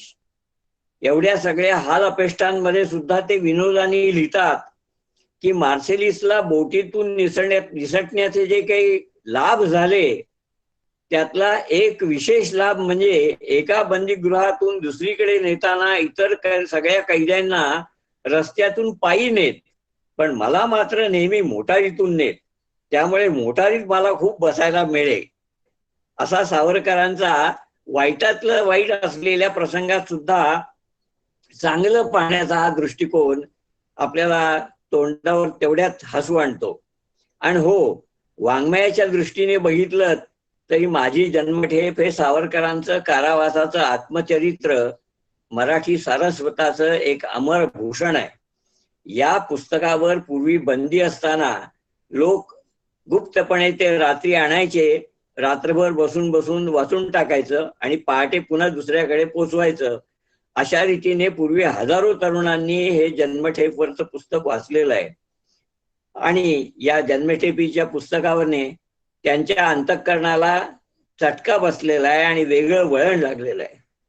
म्हणूनच महाराष्ट्र टाइम्सचे सहसंपादक गोखले यांनी स्वातंत्र्यवीर सावरकर एक अद्भुत जीवन या आपल्या लेखामध्ये आजच्या तरुणांना आवर्जून सांगितलंय की तुम्ही एक वेळ गीता ज्ञानेश्वरी वाचलं नाही तरी चालेल, पण जन्मठेप मात्र वाचाच वाचा.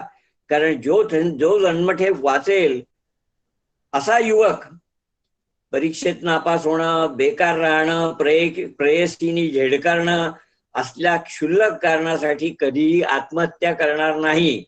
कारण जीवनाचा खरा अर्थ सावरकरांच्या जन्मठेपेमध्ये विशद केलेला आहे.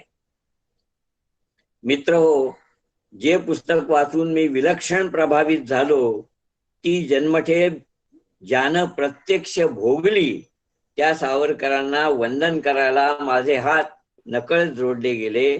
आणि तुझ्या समोची आमुची तनु ही राष्ट्रकारी पडो अशी प्रतिज्ञा ही मनोमन उच्चारली गेली. म्हणूनच ज्या 4-5 पुस्तकांनी मला प्रभावित करून मार्गदर्शन केलंय त्यात माझी जन्मठेप या पुस्तकाचा आणि वीर सावरकरांचा पहिला क्रमांक लागतो. नमस्ते, धन्यवाद. खूप छान काका, खूप छान, खूपच छान, खूपच छान. आता मला असं वाटतं की हाच आपण हे घेऊया, धागा घेऊया आणि मंदार. हो.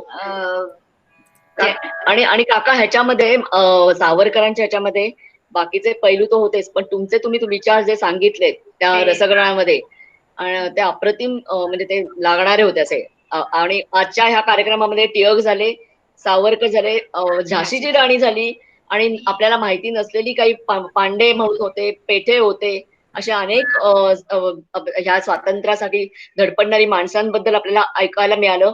आणि मला वाटतं खूप छान झाला आजचा कार्यक्रम. आता मंदारला मी विनंती करते की सावरकरांवरची सागरा प्राण तवा म्हणावं. थँक्यू.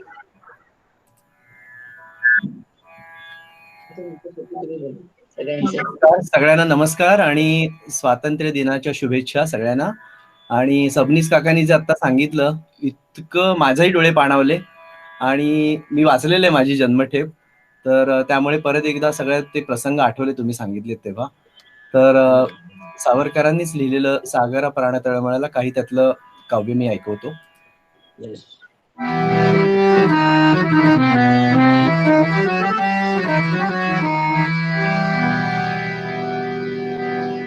नेमज सीने परत मातृभूमीला, सागरा प्राण तळमळला, भूमातेच्या चरणतला तुझ दूता, मी नित्य पाहिला होता.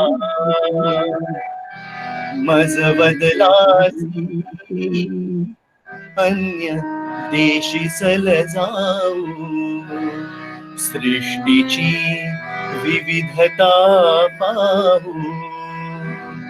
तै जननी हृद विरह शंकितही झाले, परितुवा वचन तिज दिधले. मार्गज्ञ स्वये मीच पृष्ठीवाहीन, त्वरितया परत आणीन.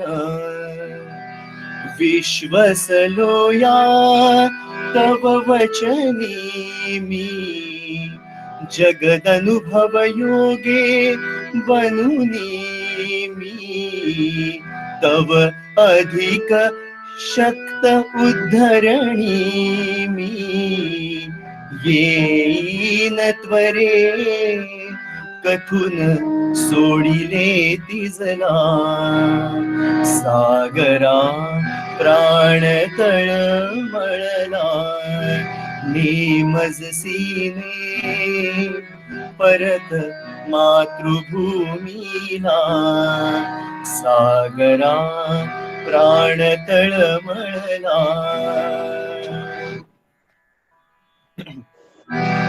नवी नक्षत्रे बहुत एक परी प्यारा मज भरत भूमीचा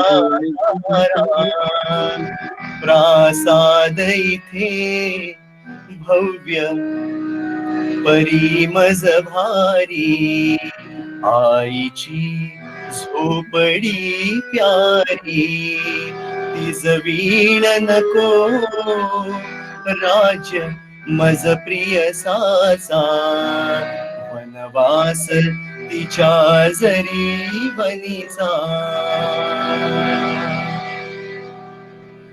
भुलविणे व्यर्थ हे आता रे बहुजीवलग गमते चित्तारे तुझ सरिप्त तेजी सरितारे तद्विरहाची शपथ घालितो तुझला सागरा प्राण तळमळला नेमजसीने परत मातृभूमीला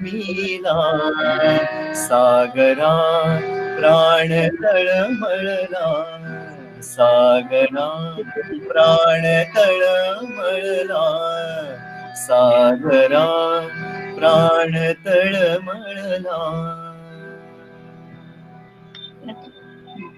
छान ग्रेट खूप छान खूप छान मंदार. सर्वांना धन्यवाद. खूप छान गेली संध्याकाळ. खूप नवीन लोकांची ओळख झाली. वा छान वाटलं. नाही मंदार तुझं सुरेल आणि श्राव्य गायनाने आपल्या या सभेचा जो शेवट केलेला आहे त्यामुळे आमच्या कल्पनेपेक्षा आजची ही सभा खूपच छान झाली. कारण सुरुवातही सावरकरांच्या गाण्याने झालेली होती, कवितेनी, आणि शेवटही सावरकरांच्याच यांनी केला. त्याबद्दल आणि ह्याच्यात सर्वांनी ज्यांनी भाग घेतलेला होता ते श्रोतेही आणि वक्तेही या सर्वांचे जेबी नगर वाचक संघातर्फे मी पुन्हा एकदा आभार मानते. आणि पौर्णिमालाच काही सांगायचं आहे त्याबद्दल तिच्याकडे मी देते. बाहेरचे म्हणजे शुभदाताई देसाई अजूनही आहेत. केशव परांजपे सर तुम्ही खूप साथ देऊन त्यांची मुलाखत घेतली. नीरज देऊसकर तुम्ही सुद्धा बाहेरचे आहात. तुम्ही आज ह्याच्यामध्ये सहभागी झालात. खूप छान, आम्हाला आनंद झाला. आणि नवीन वक्त्या उल्काताई पाटील आणि निर्मला बागवे याही सहभागी झाल्या. खूप छान. खूप आज ऐकून खूप कृतकृत्य झाल्यासारखं वाटलं. आजची संध्याकाळ खूप छान गेली. सगळ्यांचे आभार. आणि आपण पुन्हा पुढच्या महिन्यामध्ये भेटूया 4थ्या शनिवारी. शुभरात्री आणि तुम्हाला विकेंड. सगळ्यांना happy weekend. Thank you so much. शुभरात्री. शुभरात्री. धन्यवाद. धन्यवाद.